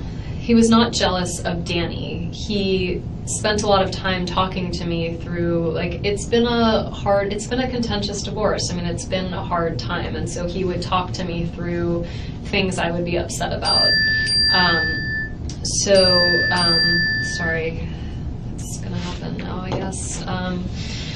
So, I mean, he's a therapist, so he would sit and let me talk for long periods of time about how sad I was about certain things or how upset I was about certain things. And he would just listen and offer ideas of like, well, what if you tried, like, you know, if it upsets you that you hear from him so often, we have a parenting coordinator. Like, what if you ask the parenting coordinator to only have emails from him like twice a week instead of all day long every day, 5 days a week? You know, like he would listen and say, I'm so sorry you're going through this, and then offer alternatives. But he was never like, I'm so pissed, or, you know, he wasn't. He never like, showed emotion towards any of this? I mean, in the sense of like, I'm so sorry for you, like this sounds really hard, I'm sorry you're dealing with this, he would hold me, you know, that kind of stuff, but not like, I'm so angry. Did he ever meet Danny? Yeah, he met him a few times. Sometimes Danny would be late to pick up the kids, and there'd be like an overlap where Jeff would come, and so he had met him. There was like the boys sang at the Capitol one time, and Danny was there and Jeff was there, and Danny seemed, I mean, I'm sure it's not fun to see your ex-wife with someone new, but Danny he was very pleasant and very fine about it. He was really appropriate, and Jeff was like, you know, they'd say, hey, you know, they wouldn't really like make a lot of small talk, but fine. Had Jeff ever been to your former house on Trescott? No. Would he have any reason to go there? No. Okay. Does he know where? I think he would know where it is, because I would sometimes take Trescott and sometimes not, kind of depending. Like if I knew the kids were there and I thought I might have the chance of like running into them, then I didn't take Trescott. If it was like nighttime and we were driving back from somewhere, sometimes I would take Trescott and I would be like, there's my former home, you know, like it's, you know, I would point it out. With him in the car? Yeah. Okay. I don't remember like a specific instance in which I did that, but I'm sure that would be something I'd say like, wow, that was my house, like, isn't it pretty, or, you know. So you never took him there specifically to pick up the kids or No. exchange anything or Mm-mm. anything along those lines? No. What was the most recent time from now, the most recent past time Yeah. that you had this discussion about the trials and tribulations of your ex-husband and so forth with Jeff? It was all the time. All the time. Okay. All right. I can't pin down a date, but I'm trying to think of like what the most recent issue would be. I haven't talked to Jeff all week, so it wasn't now. You didn't talk to him since Monday night, and Not you since emailed him with Monday. no response after that. Yeah, so it wasn't this week. But I'm trying to think of I mean, there are always things, like when he first started dating Amy, he would Skype from bed with Amy, and so I would talk to him about that, of like, I don't think this is that appropriate, like he's Skyping, you know, from bed, you and I would never do that. But I think that was more like a month ago. What was the last? I just wondered if there was anything recently that kind of There was nothing sparked. like a huge thing of like, oh, I can't believe he did X, Y, or Z. And in fact, I feel like we were trying to figure out the school decision this week, but that happened, I got the call like on Tuesday or Wednesday, so Jeff didn't even know about that. I honestly can't think of a. Right. Did you have a contact person at this prospective school for one of your kids? Who was that? Danny and I both talked to her. So it's a woman named Erin Lombardo. I think she might be the assistant principal there. So What's the name of the school? It's the School of Arts and Sciences. Okay. It's a charter school in town, and they had put in an application for Ben, and he got picked from the lottery to go. And so they called, can find when they called. I think it was, they probably called Monday. I can't actually remember what day. They called at some point this week, maybe Monday or Tuesday, Wednesday maybe, and then Danny and I were trying to figure out whether this was a good option for him. And so what night did I was at work on Thursday morning. So I talked to Erin Lombardo Thursday morning, and she said that she'd had a lengthy conversation with Danny the night before. And I was like, oh, I'm sorry, you have to do this twice. And she was like, I'm used to blended families, it's okay. And so he had a long conversation with her Wednesday night. I had a long conversation with her Thursday morning. This past? Erin, yesterday. All right.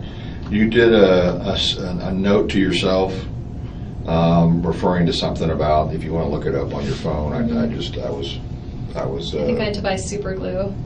No, it was before that. It was to JRL, or it was in reference to JRL as a note to yourself. Mm-hmm. What did I say? He said, I can't remember what exactly it said. Something to the effect of. Note like about, in the notes? Yeah, you have a note thing or a date book thing or something. Yeah. I don't see it. I don't see a JRL thing. But okay, And what's that? do you refer to? Do you ever type anything? Jeff. That's Jeff. Is It's that you Jeff. refer to it as JRL? Sometimes when I write his name down, just because I have other friends named Jeff. So. Okay. I'll have to look. I'll have to go get it. Yeah. If I'll see what exactly. Mm-hmm. Just want to check on that Okay. reference. I'm running out of juice. Do you drink soda? I can see if you can find like a Diet Coke or something, or. I meant juice on the phone. Oh, okay. I thought you were like running out of juice and like. I sure am. Getting some emails. Is Jane still here, or did she? No, I think she meant metaphor. Okay.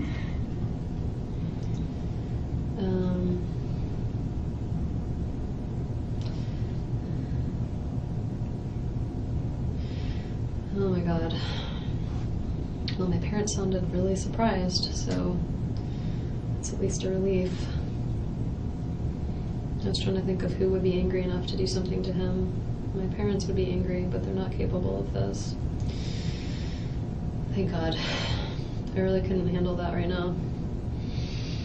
Yeah. No.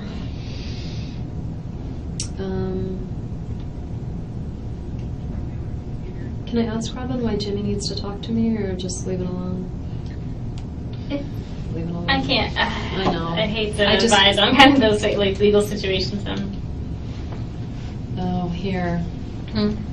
I mean, this is Lisa Frank, just like a friend of mine. I just read that there was a shooting on Trescott today. I hope you and the boys are safe.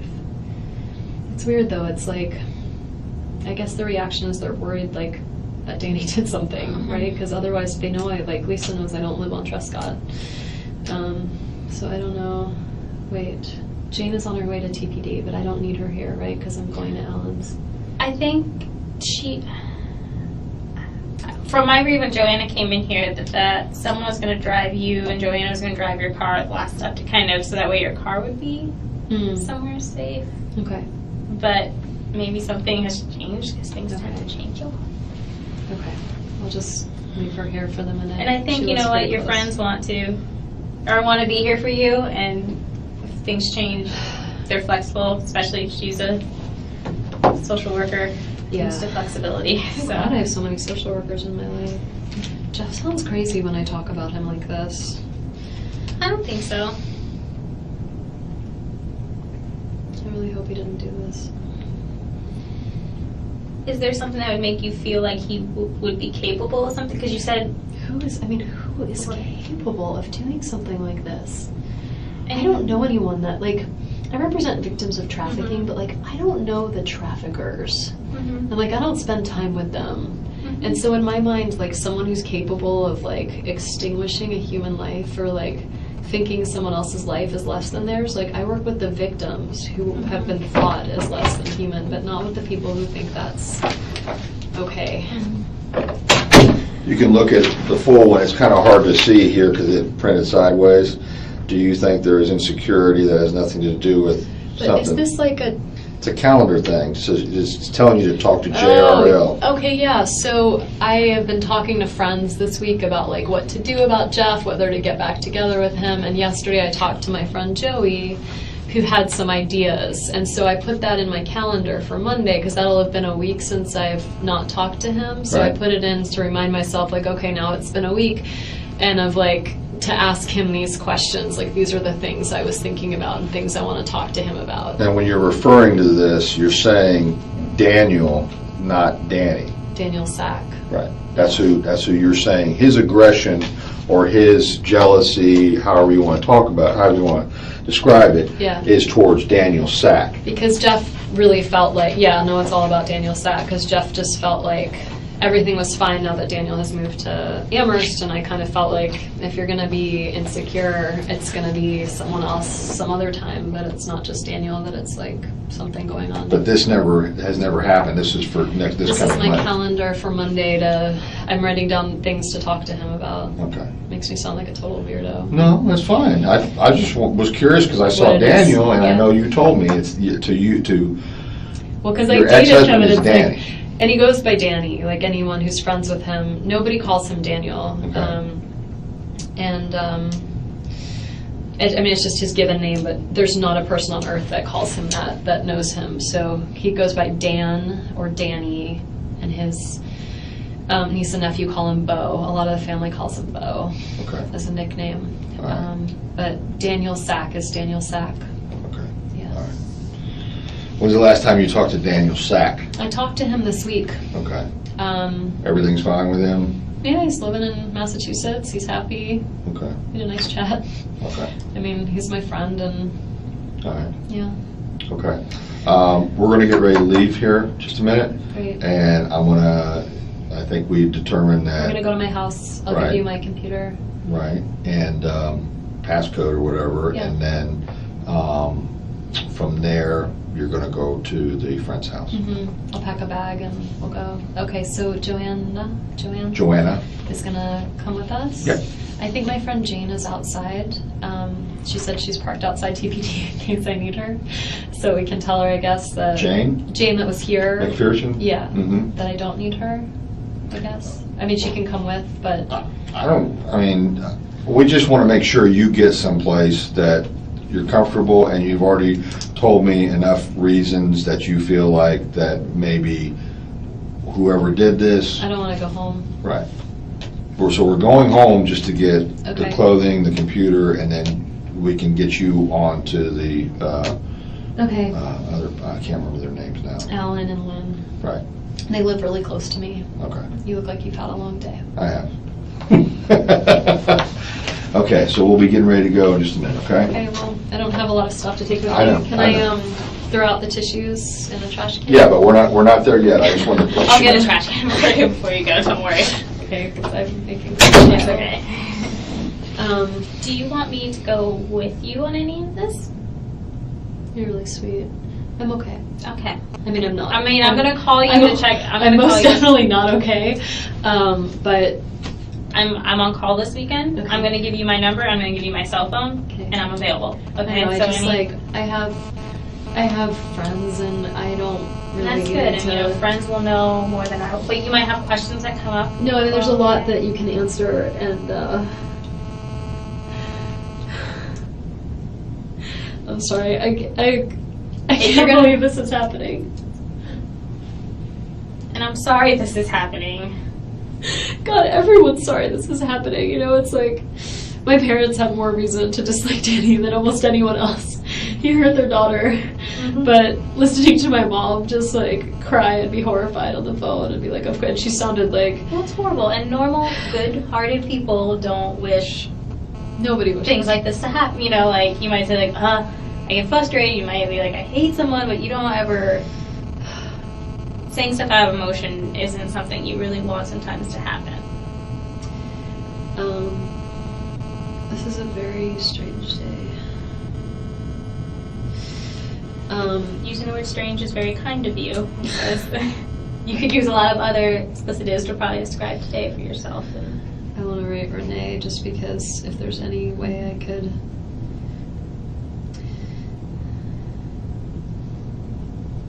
It's so strange that she's here today of all days. is she going for like a Title IX position or something like that at Florida State? It's not a Title IX. It's actually like a social entrepreneurship position. I called the wrong number. Or maybe she's lost her cell phone. She's run out of money. I can't even like. No, you're okay. I'm sorry. I'm asking you irrelevant. Renee is. Yeah. Hopefully that'll work. It's really messed up that people are worried when they hear gunshots on Trescott that they think like something happened to me. I guess it makes sense. It's divorced and people do crazy things.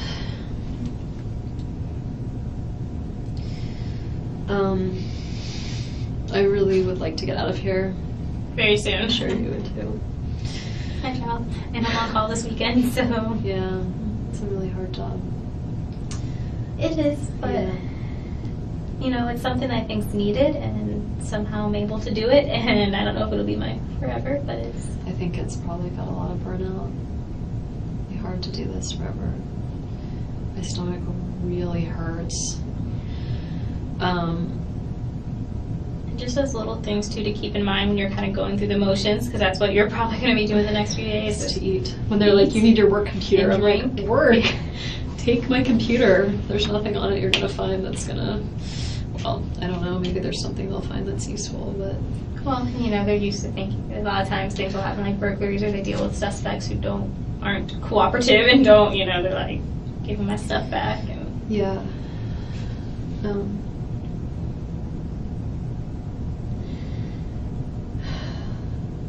the main thing, your parents will get here. Yeah. Focus on the boys. I will. Meet them where they're at. Maybe talk to your friends at did you say psychologist? Psychiatrist. Psychiatrist. She's a child psychiatrist. She might have some good pointers, but, you know, I always say meet kids where they're at. Be honest. Let them know, you know, when you're sad, if they get sad, if they see people around them that are sad, that's okay, you know, because people are going to be upset. It's Sarah. Right? Yes. And I'll give you my card and write down my number, too, for you. I was calling him General. I mean, I just am not okay. Well, this is a traumatic experience, and your brain's going to kind of process the stuff differently, so. Is it good, like, should I be taking the kids to school when Monday comes around? Like, is it good to have, like, a routine for them? I mean, it's up to you if you want to keep that. And that's Well, something I maybe, say it, and now I'm like, I don't want those kids away from me. Like, what if there's, like, a deranged gunman in town? Like, and I'm hoping as the weekend and time kind of goes on, hopefully the police department will be able to give you some more information, you know. And this is just a basic kind of how a criminal investigation works. They may know more than they're telling you, but they don't disclose much, because if it gets out to someone who tells someone who tells someone, and yeah, it and gets of back course, to I'm gonna tell a friend, and they're gonna be like, right. because I need to talk to someone. And Right. sorry, Oh no, you're sorry. fine. You're fine. So, you know, it can be frustrating sometimes dealing with us, because you're like, well, what are you doing? Why haven't you told me this or that?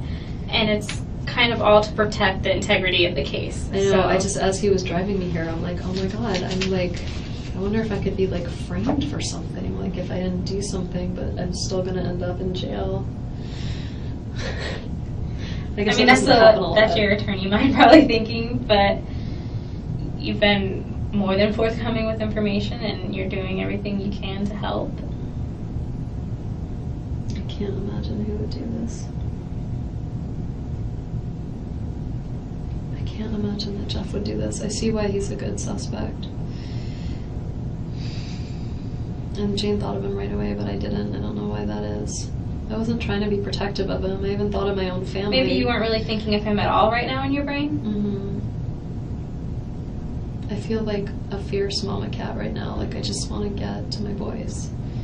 And I know they're fine with Alan and Lynn. Like, and I think that you want to hold them and Oh see my that they're God. okay with your own eyes, and yeah, I really need to be with them.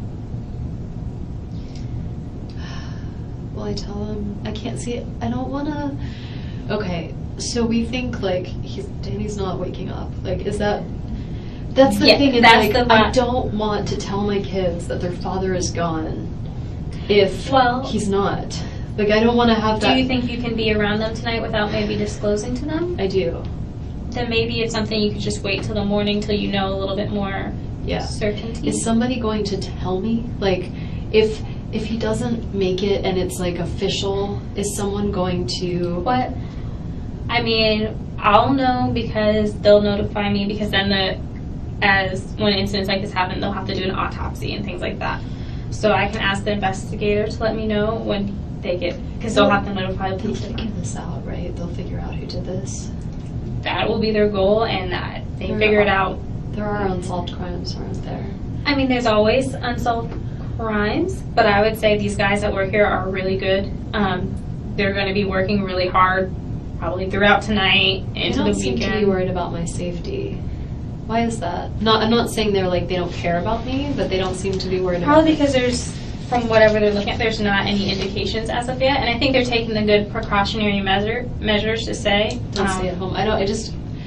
And it's good for you anyway to have support. I will like. I have an alarm system, right? I just don't necessarily, like, I got the alarm because my parents were like, you're a single woman that lives with 2 kids, like, you should have an alarm. I just don't think they're that useful. Like, I think by the time they call to be like, hey, was there, I feel like it's always too late. Well, and you know, I think it's good for you tonight to just stay somewhere, and if I'd rather anything, be with have Ellen support, yeah. and kind of a little bit of a distraction. It'd be nice just not to worry about, like, I don't know, I'm just picturing, like, getting up and trying to, like, you know, the kids being like, they're 3.5 and 5, right? Mm-hmm. Like, they'll wanna eat ice cream or do whatever, and like, I don't have the energy to like impose any restrictions right now. And then, you know, it's a difficult time. They might not need those restrictions, and oh, those poor kids.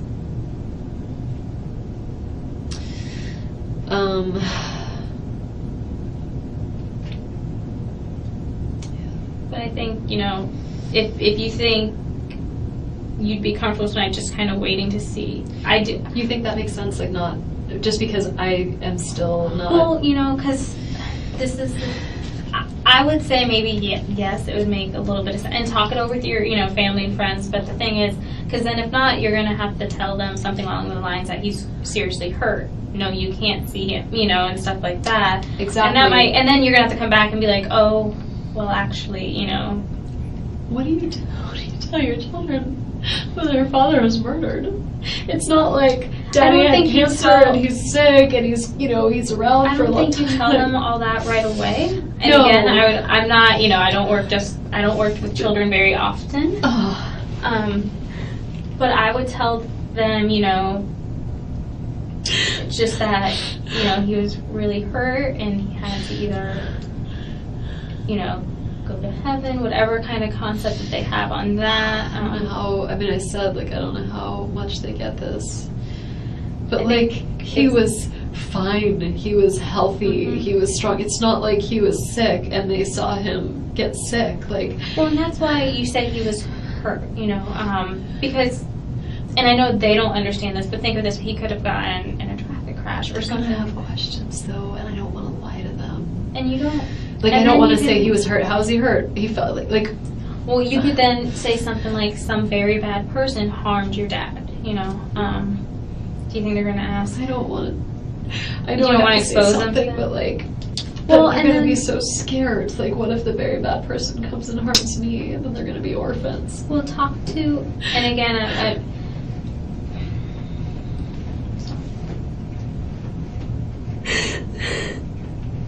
take it one day at a time, though. We're kind of getting ahead of ourselves again. I know, but I'm just trying to figure out, how do I go to the house and tell them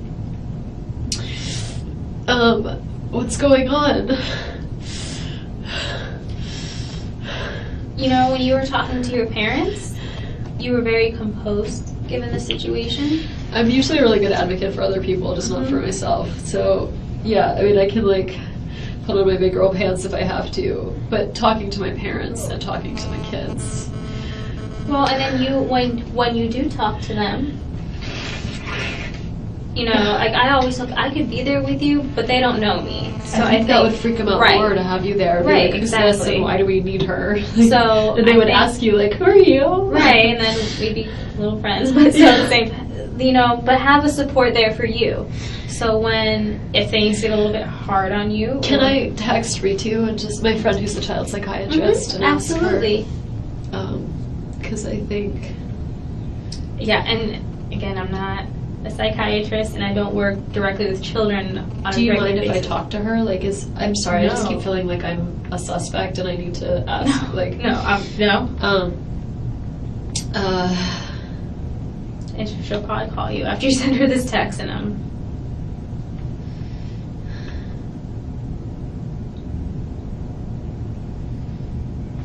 gonna run out of battery soon. I can't believe it's almost 8 o'clock at night. How bad is your battery? I have 36%, which isn't terrible. I was gonna say I might have a cable at my desk. It's an older one. It's not one of the. Oh, then yeah, I might have to just been to you. Sorry. I really wish I had taken a shower this morning. My plan was to go to this lunch and then come home and work out and shower and then be ready for this party tonight with the boys.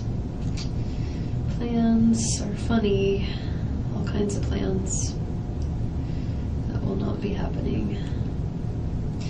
I was taking my dad on a trip for his 70th birthday on the 2 weeks when Danny goes with the kids to Canada. I was thinking about that before, of like, if the situation were reversed, I want to make sure that his family has access to the kids, you know, that like they can feel like they didn't have a good relationship with them before. They're pretty difficult people, but these are their grandkids, you know. So I want to make sure that they can have a relationship with them. And that'll be good too, because it'll be kind of giving them a relationship with their dad.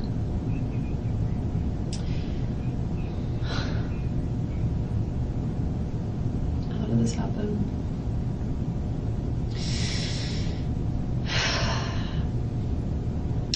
I feel like either Amy's ex-husband did this or somebody did this on my behalf. Some crazy deranged person thought that this was a good way to support me, and that's why I feel responsible, unless it was something to do with Amy, and then I don't feel responsible. But then I'm still responsible because I'm the one who left Danny. If I didn't leave him, he would never be with Amy.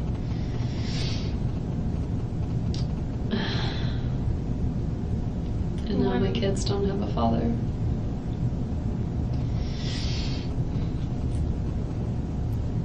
I can see why you'd have that logic of that blaming, but and it's going to take some time, but that's not the way to think.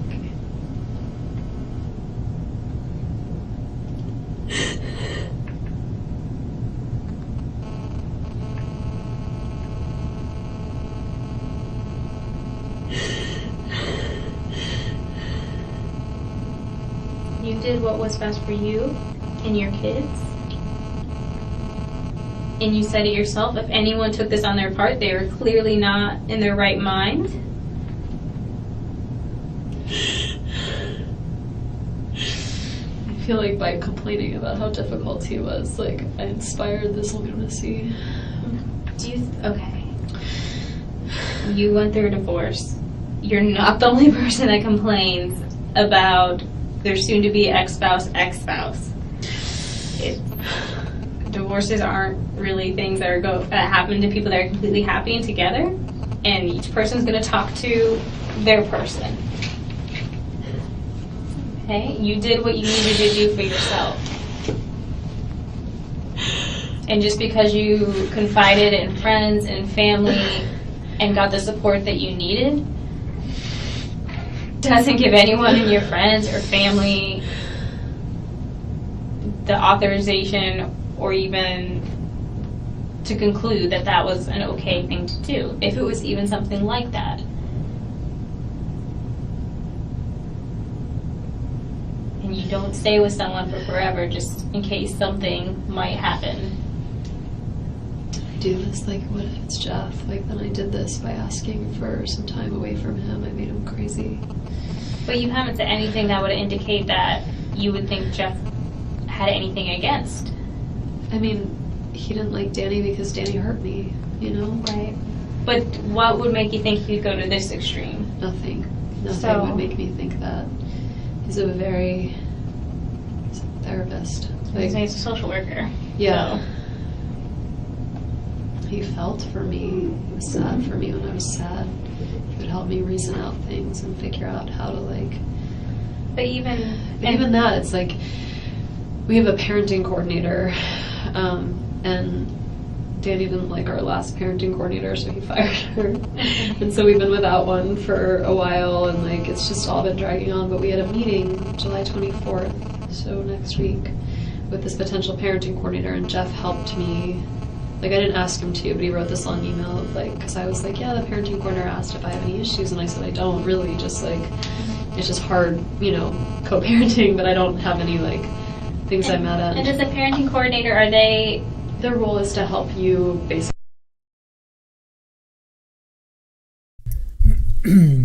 All right, so that concludes Wendy's testimony. So that is Wendy's testimony. I've got one more thing to play for you guys because in the course of showing Wendy's testimony, a lot of things have come up. So I just want to let you know that we're going to be doing, for those that are coming in new, we're doing 5 episodes. So this is episode 1, Who is Dan Markel? So we did a part 1 and a part 2. This is part 2 of episode 1. So we had to split it up for technical reasons. Hopefully tomorrow we can stream the entire day. Tomorrow is going to be the state presents its case, or their case. So that's going to be opening statements from Georgia Kappelman and Susan Dugan, and then Catherine's testimony, and then Luis Rivera's testimony. Then episode 3 is going to be Wendi and Jeff testify. So Jeff Lacasse, who we're hearing all about, we're going to show his testimony. We're hoping to get his police interview because within 5 minutes, he's like, you guys need to be looking at Charlie. He solved the crime, or he solved the case right there. You guys need to be looking at Charlie. He had an airtight alibi. Jeff was in North Carolina. He had gas receipts, a hotel, I think, food. So he had an airtight alibi. Episode 4 is going to be It's All About Charlie. So that's going to be Catherine flips on Charlie. So remember her first 2 trials. First trial, it was hung. Second trial, she got convicted. She didn't want to go down. She didn't want to flip on the Adelsons. She finally does with Charlie. So we're going to show her proffer, hopefully her testimony, and then maybe we'll show Charlie's testimony. We already did the ego takes the stand, so I'm still up in the air about that. And then finally, the 5th episode is going to be how they caught Donna. So that's going to be the bump. That's going to be her arrest. That's going to be pretrial. Jailhouse calls. Remember, Charlie calls Donna, and Donna thinks she hung up, and then she just continues talking. So there's that. So I wanted to show you guys this. This is really messed up. You guys heard a lot about Jeff Lacasse. All right, so this is Dan, right? I'll blow this up in a second. That's Dan. All right, here's Jeff. Okay, I'm gonna have to shoot. All right, I'm gonna have to do another one. Hold on a sec. I want to show you. So this is Jeff. I want to show you guys something. You guys may already know what he looks like, but this is just really, if you guys don't know. All right, if you guys don't know. So there's Jeff. So there's, okay, here, let me try and figure it out. Let me put him here. All right, so that's Jeff. So Jeff is on top, Dan's on the bottom. Pretty weird, huh?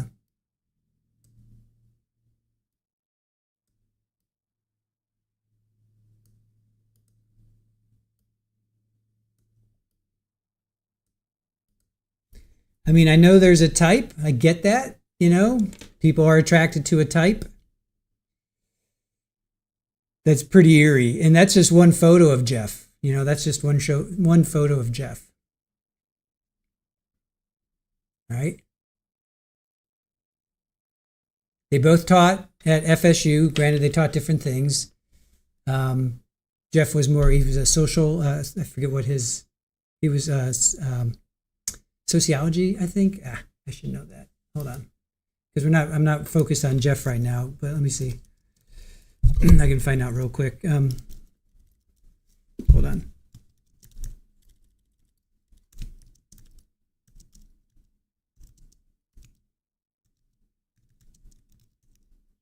So they both taught at FSU. He was associate professor at College of Social Work. So social work theory and practice, child welfare policy, ethical issues in social work, quantitative research methods. He holds a PhD, published academic works on topics like informed consent and mental health treatment, critical analysis of psychiatric medication, and evidence-based practices in child welfare. So you can see why Wendi was attracted to him, right? Because Wendi was, she worked with victim, she was a victim advocate, basically. So I just find it really interesting that, you know, they look alike. In my opinion, they look alike. All right, so let's get back to. Okay, I'm gonna show one more. So this one's short. This is only 13 minutes, so we'll be done. We'll be done in a little bit here, you guys. But this next one is Stephen Webster. This because we heard a lot about the divorce, right? Everything was about the divorce. So this was Stephen Webster, and he testified at, where did he testify? Was this, which trial is this? This is in Charlie's trial. All right, so he testified in Charlie's trial. So this is Dan's divorce lawyer. We heard a lot about the divorce. So this is Dan's divorce lawyer. This is his divorce and post-divorce proceedings. All right, so he testified during the second day of Charlie's trial. So I want to get to this because we heard a lot about the divorce, how contentious it was. And again, they were both lawyers, you know, Wendi and Dan were both lawyers. When Wendi, we're gonna show Wendy's testimony tomorrow. Actually, her testimonies tomorrow. When she shows up to the stand, she's got a stack. I swear to God, you guys, it's like 2 feet thick of their divorce, of like their divorce motions and stuff. So, and also, I just want to remind you, if you're coming in new, we have a poll. We're trying to figure out how long will it take to seat the jury for Donna's trial next week. 0 to 1 days, 1 to 2 days, 2 to 3 days, or more than 3 days. So, during the pretrial, the last pretrial, final pretrial hearing, Judge Everett wanted to. So, jury selection starts the 19th, which is a Tuesday. Judge Everett wanted to go, wanted to wait until the 25th, which was the following Monday. Georgia Kappelman, which is the state prosecutor, she's like, based on the other 3 trials, it only took us 2 days. So I'll be ready to go Wednesday or Thursday. So then Ms. Fulford, who is representing Donna, she was a judge herself. I just found that out today. I didn't realize that. She says, no, we want to have, whenever we seat the jury, we want the next day, we want to start, because they filed motions and they have to wait for Judge Everett to decide on those motions before they can start. So that's kind of where that stands. Yeah, and they may relocate the trial as well. Aaron's saying Judge Everett didn't decide. You're right, Aaron's saying that Judge Everett didn't decide on the change of venue either. Remember, they put a motion into that, so we still have to find out if he's going to change. So if they can't get a jury within 4, 5, 6 days, they may change the venue. So then there's that. So. All right, so this is the last thing we're going to show for tonight, which is, this is our first episode, Who is Dan Markel? And because they were talking so much about the divorce, I wanted to hear Dan's, because all we heard was Wendy's side of the story. Let's hear Dan's divorce lawyer and his side of the story. All right. Oh, and this is from the Trial Channel. I forgot. Thank you, Trial Channel. Friends of our channel, we're friends of theirs. If you guys don't know the Trial Channel, definitely go check them out. So this is from the Trial Channel. So thank you. I didn't realize that. Thank you, Trial Channel, for providing a nice clean feed. So okay, so here is Dan's divorce lawyer on the stand, Charlie Adelson.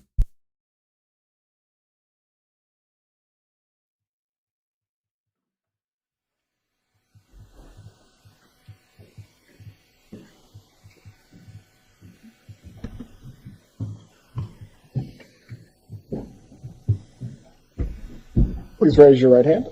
Do you swear or affirm the testimony you're about to give will be the truth? Yes, sir, I do. You may take your seat. Thank you, Judge.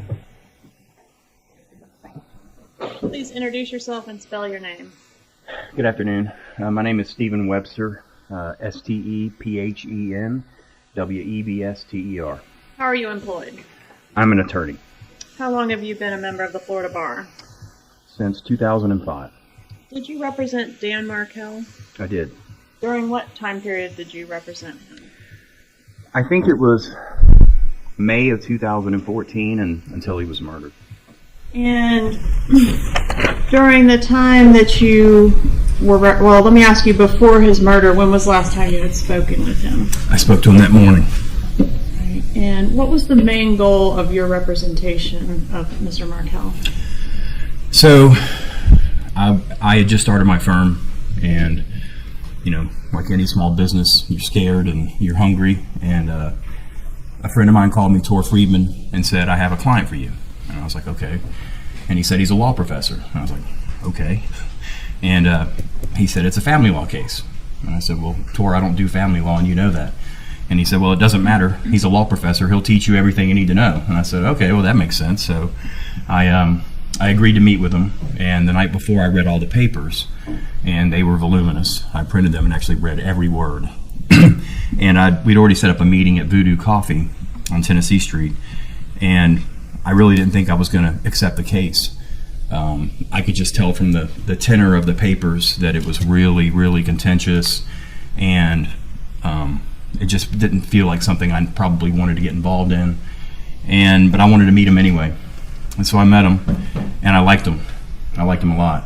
And so I decided I would take the case. I mean, it's not a prerequisite that I like you to represent you, but in something like that, I didn't want to get involved in a contempt type case with law professors, where ultimately it could end up being disrespectful to the court, and I didn't want to be involved in something like that if I really felt like it was going to be that kind of a relationship. But when I met him, I didn't feel like it was going to be that way, and so I agreed to take it. And his primary concerns were he wanted to get more time with his children, if at all possible, but he didn't want to change the kind of the time sharing. He had a kind of an unusual request. He wanted to see if there was any way that he could see the children every night when he didn't have them, to tuck them into bed and kiss them goodnight.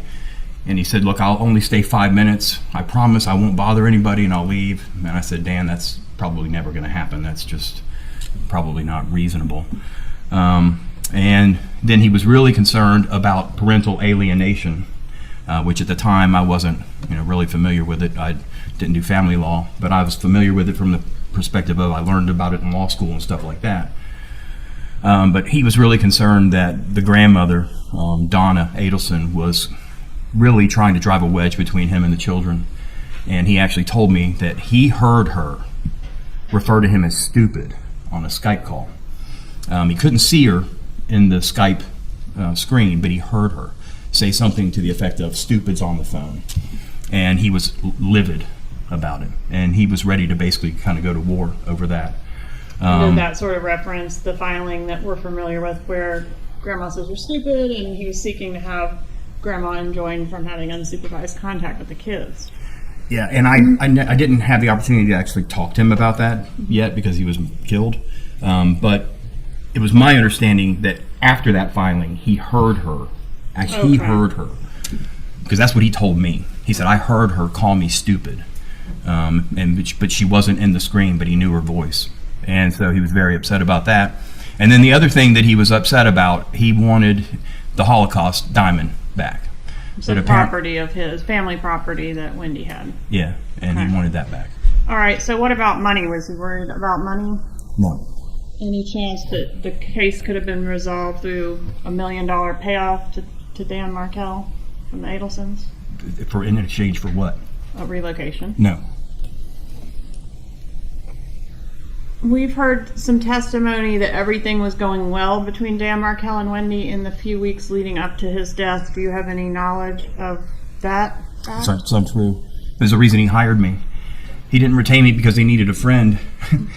Tor basically told me on the phone call, he said, look, there's going to be a trial, and it's going to be acrimonious, and he needs a lawyer that can go into the courtroom and be prepared to fight.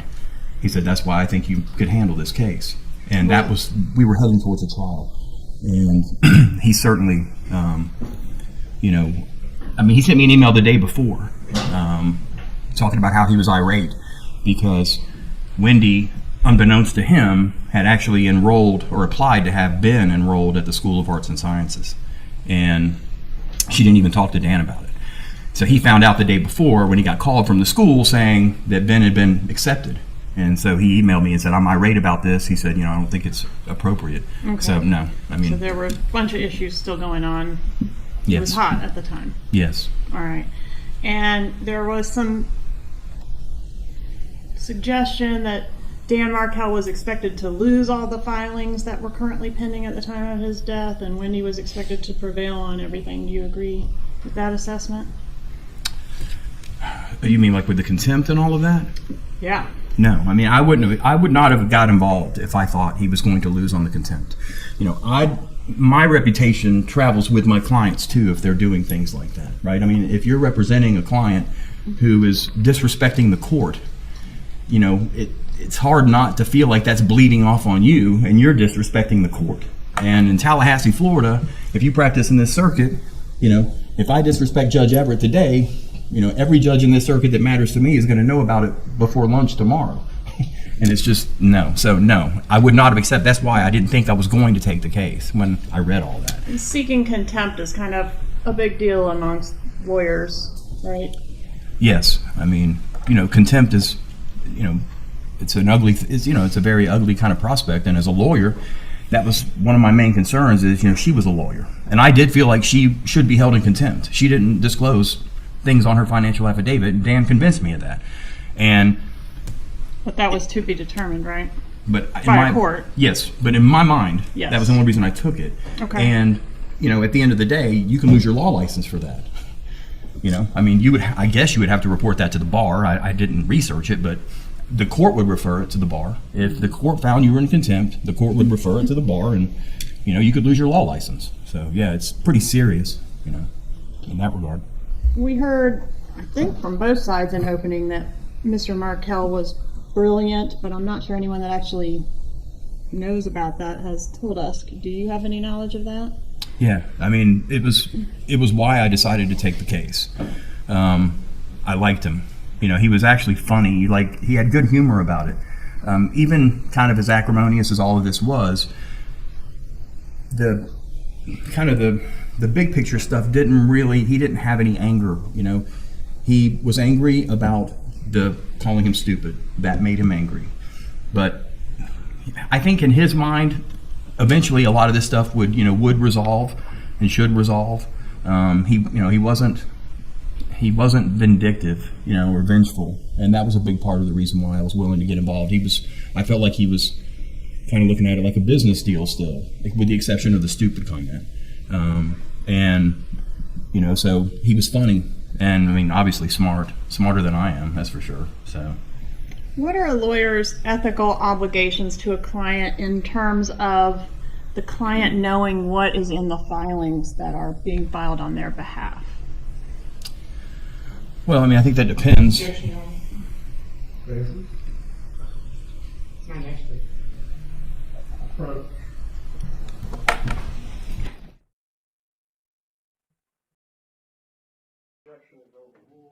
may continue examining the witness.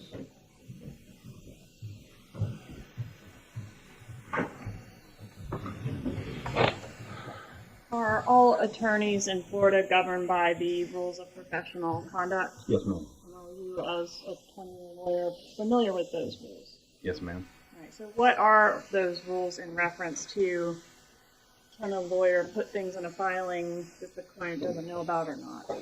You have a duty to keep your client informed. That is an actual affirmative duty on every lawyer. That you have to be in contact with your client, keep them informed of important events that are going on in the case. There are certain decisions that only the client can make, like whether to testify, things like that. But there are certain decisions that a lawyer can kind of make, procedural decisions on filing certain things. But you have a duty to keep your client informed of important events.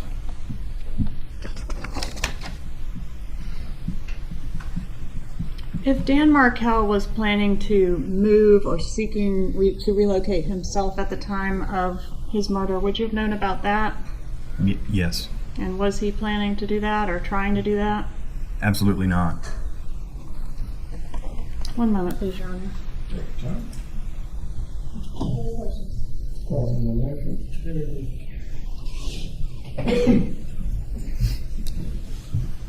Good afternoon, Mr. Webster. Good afternoon.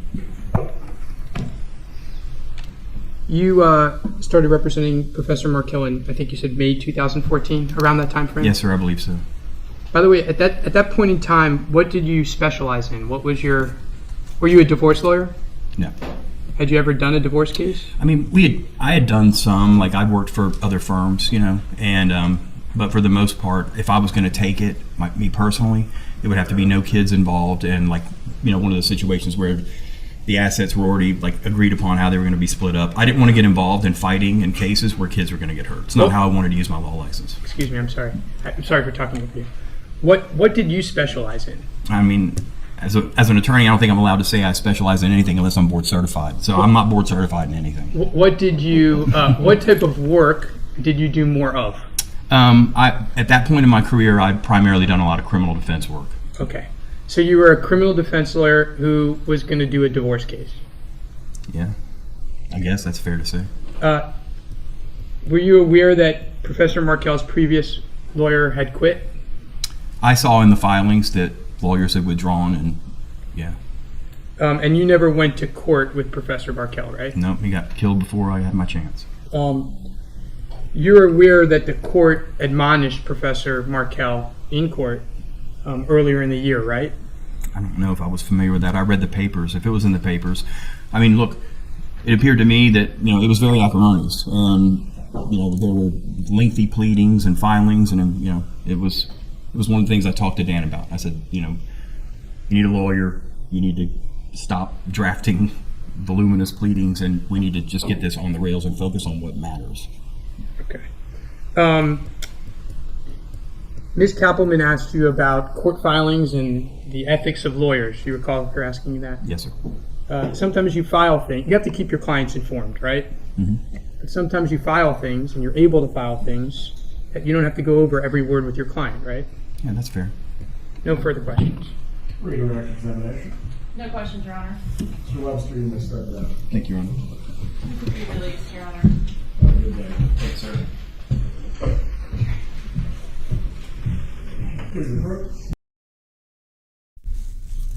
All right, so that's that. So I hadn't seen that testimony. If I did, I don't remember it. That was Charlie's trial, obviously, which was that October, November of 2023. So Dan hired Mr. Webster there in May, and Dan shot July 18th. So he didn't even have a chance to go to trial. Didn't even have a chance to help Dan out, really. So. Yes, July 18th, Melissa, you are correct. July 18th. And then Donna was arrested November 13th, which was a week after Charlie got convicted. I think it was the 6th. Pretty sure it was the 6th that the jury found him guilty. So, all right, guys. He believes and is vocal about it that Wendy's guilty and will be arrested. Grampy, I hope you feel better. Thank you for hitting the like button for Aaron and Squeegee. I'm proud of us.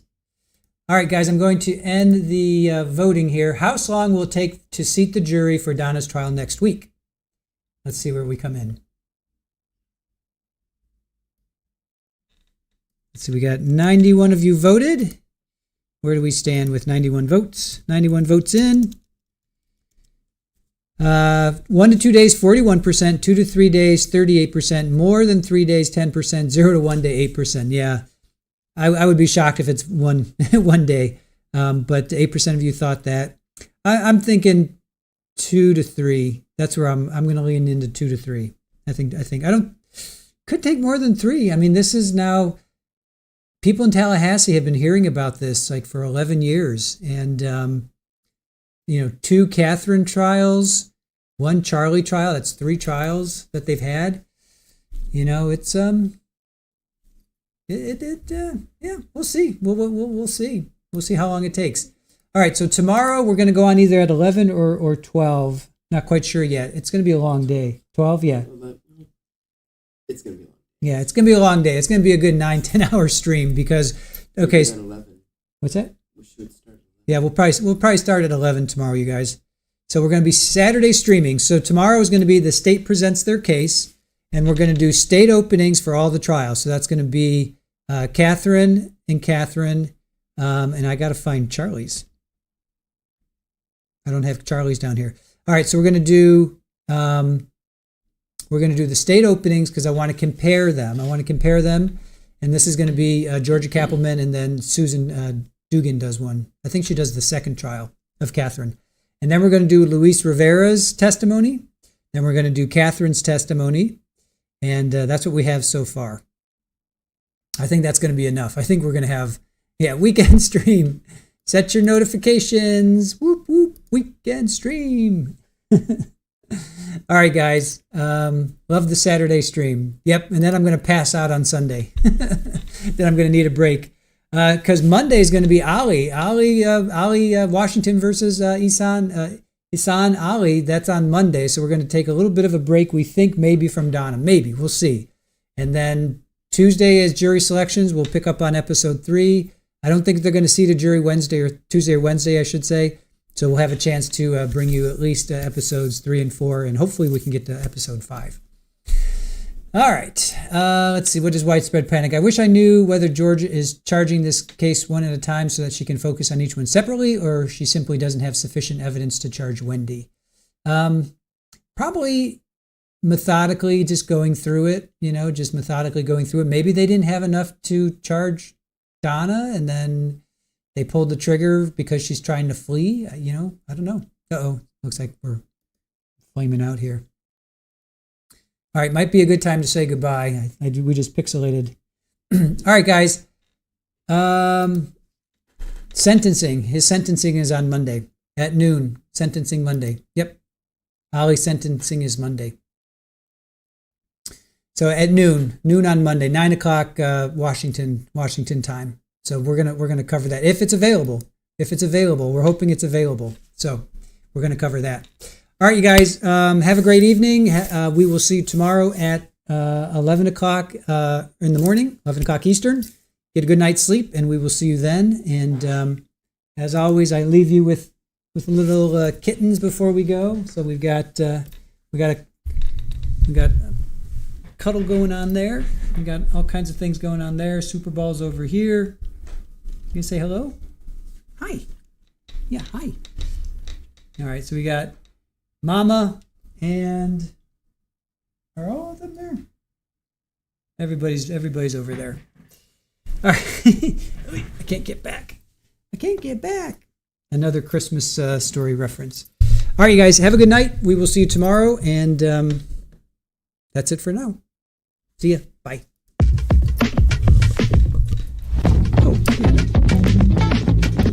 Hold on. I forgot to thank our mods. I forgot to thank Aaron. I forgot to thank Chat. I forgot to thank everybody. It's been one of those days. Thank you to our mods for doing a fantastic job.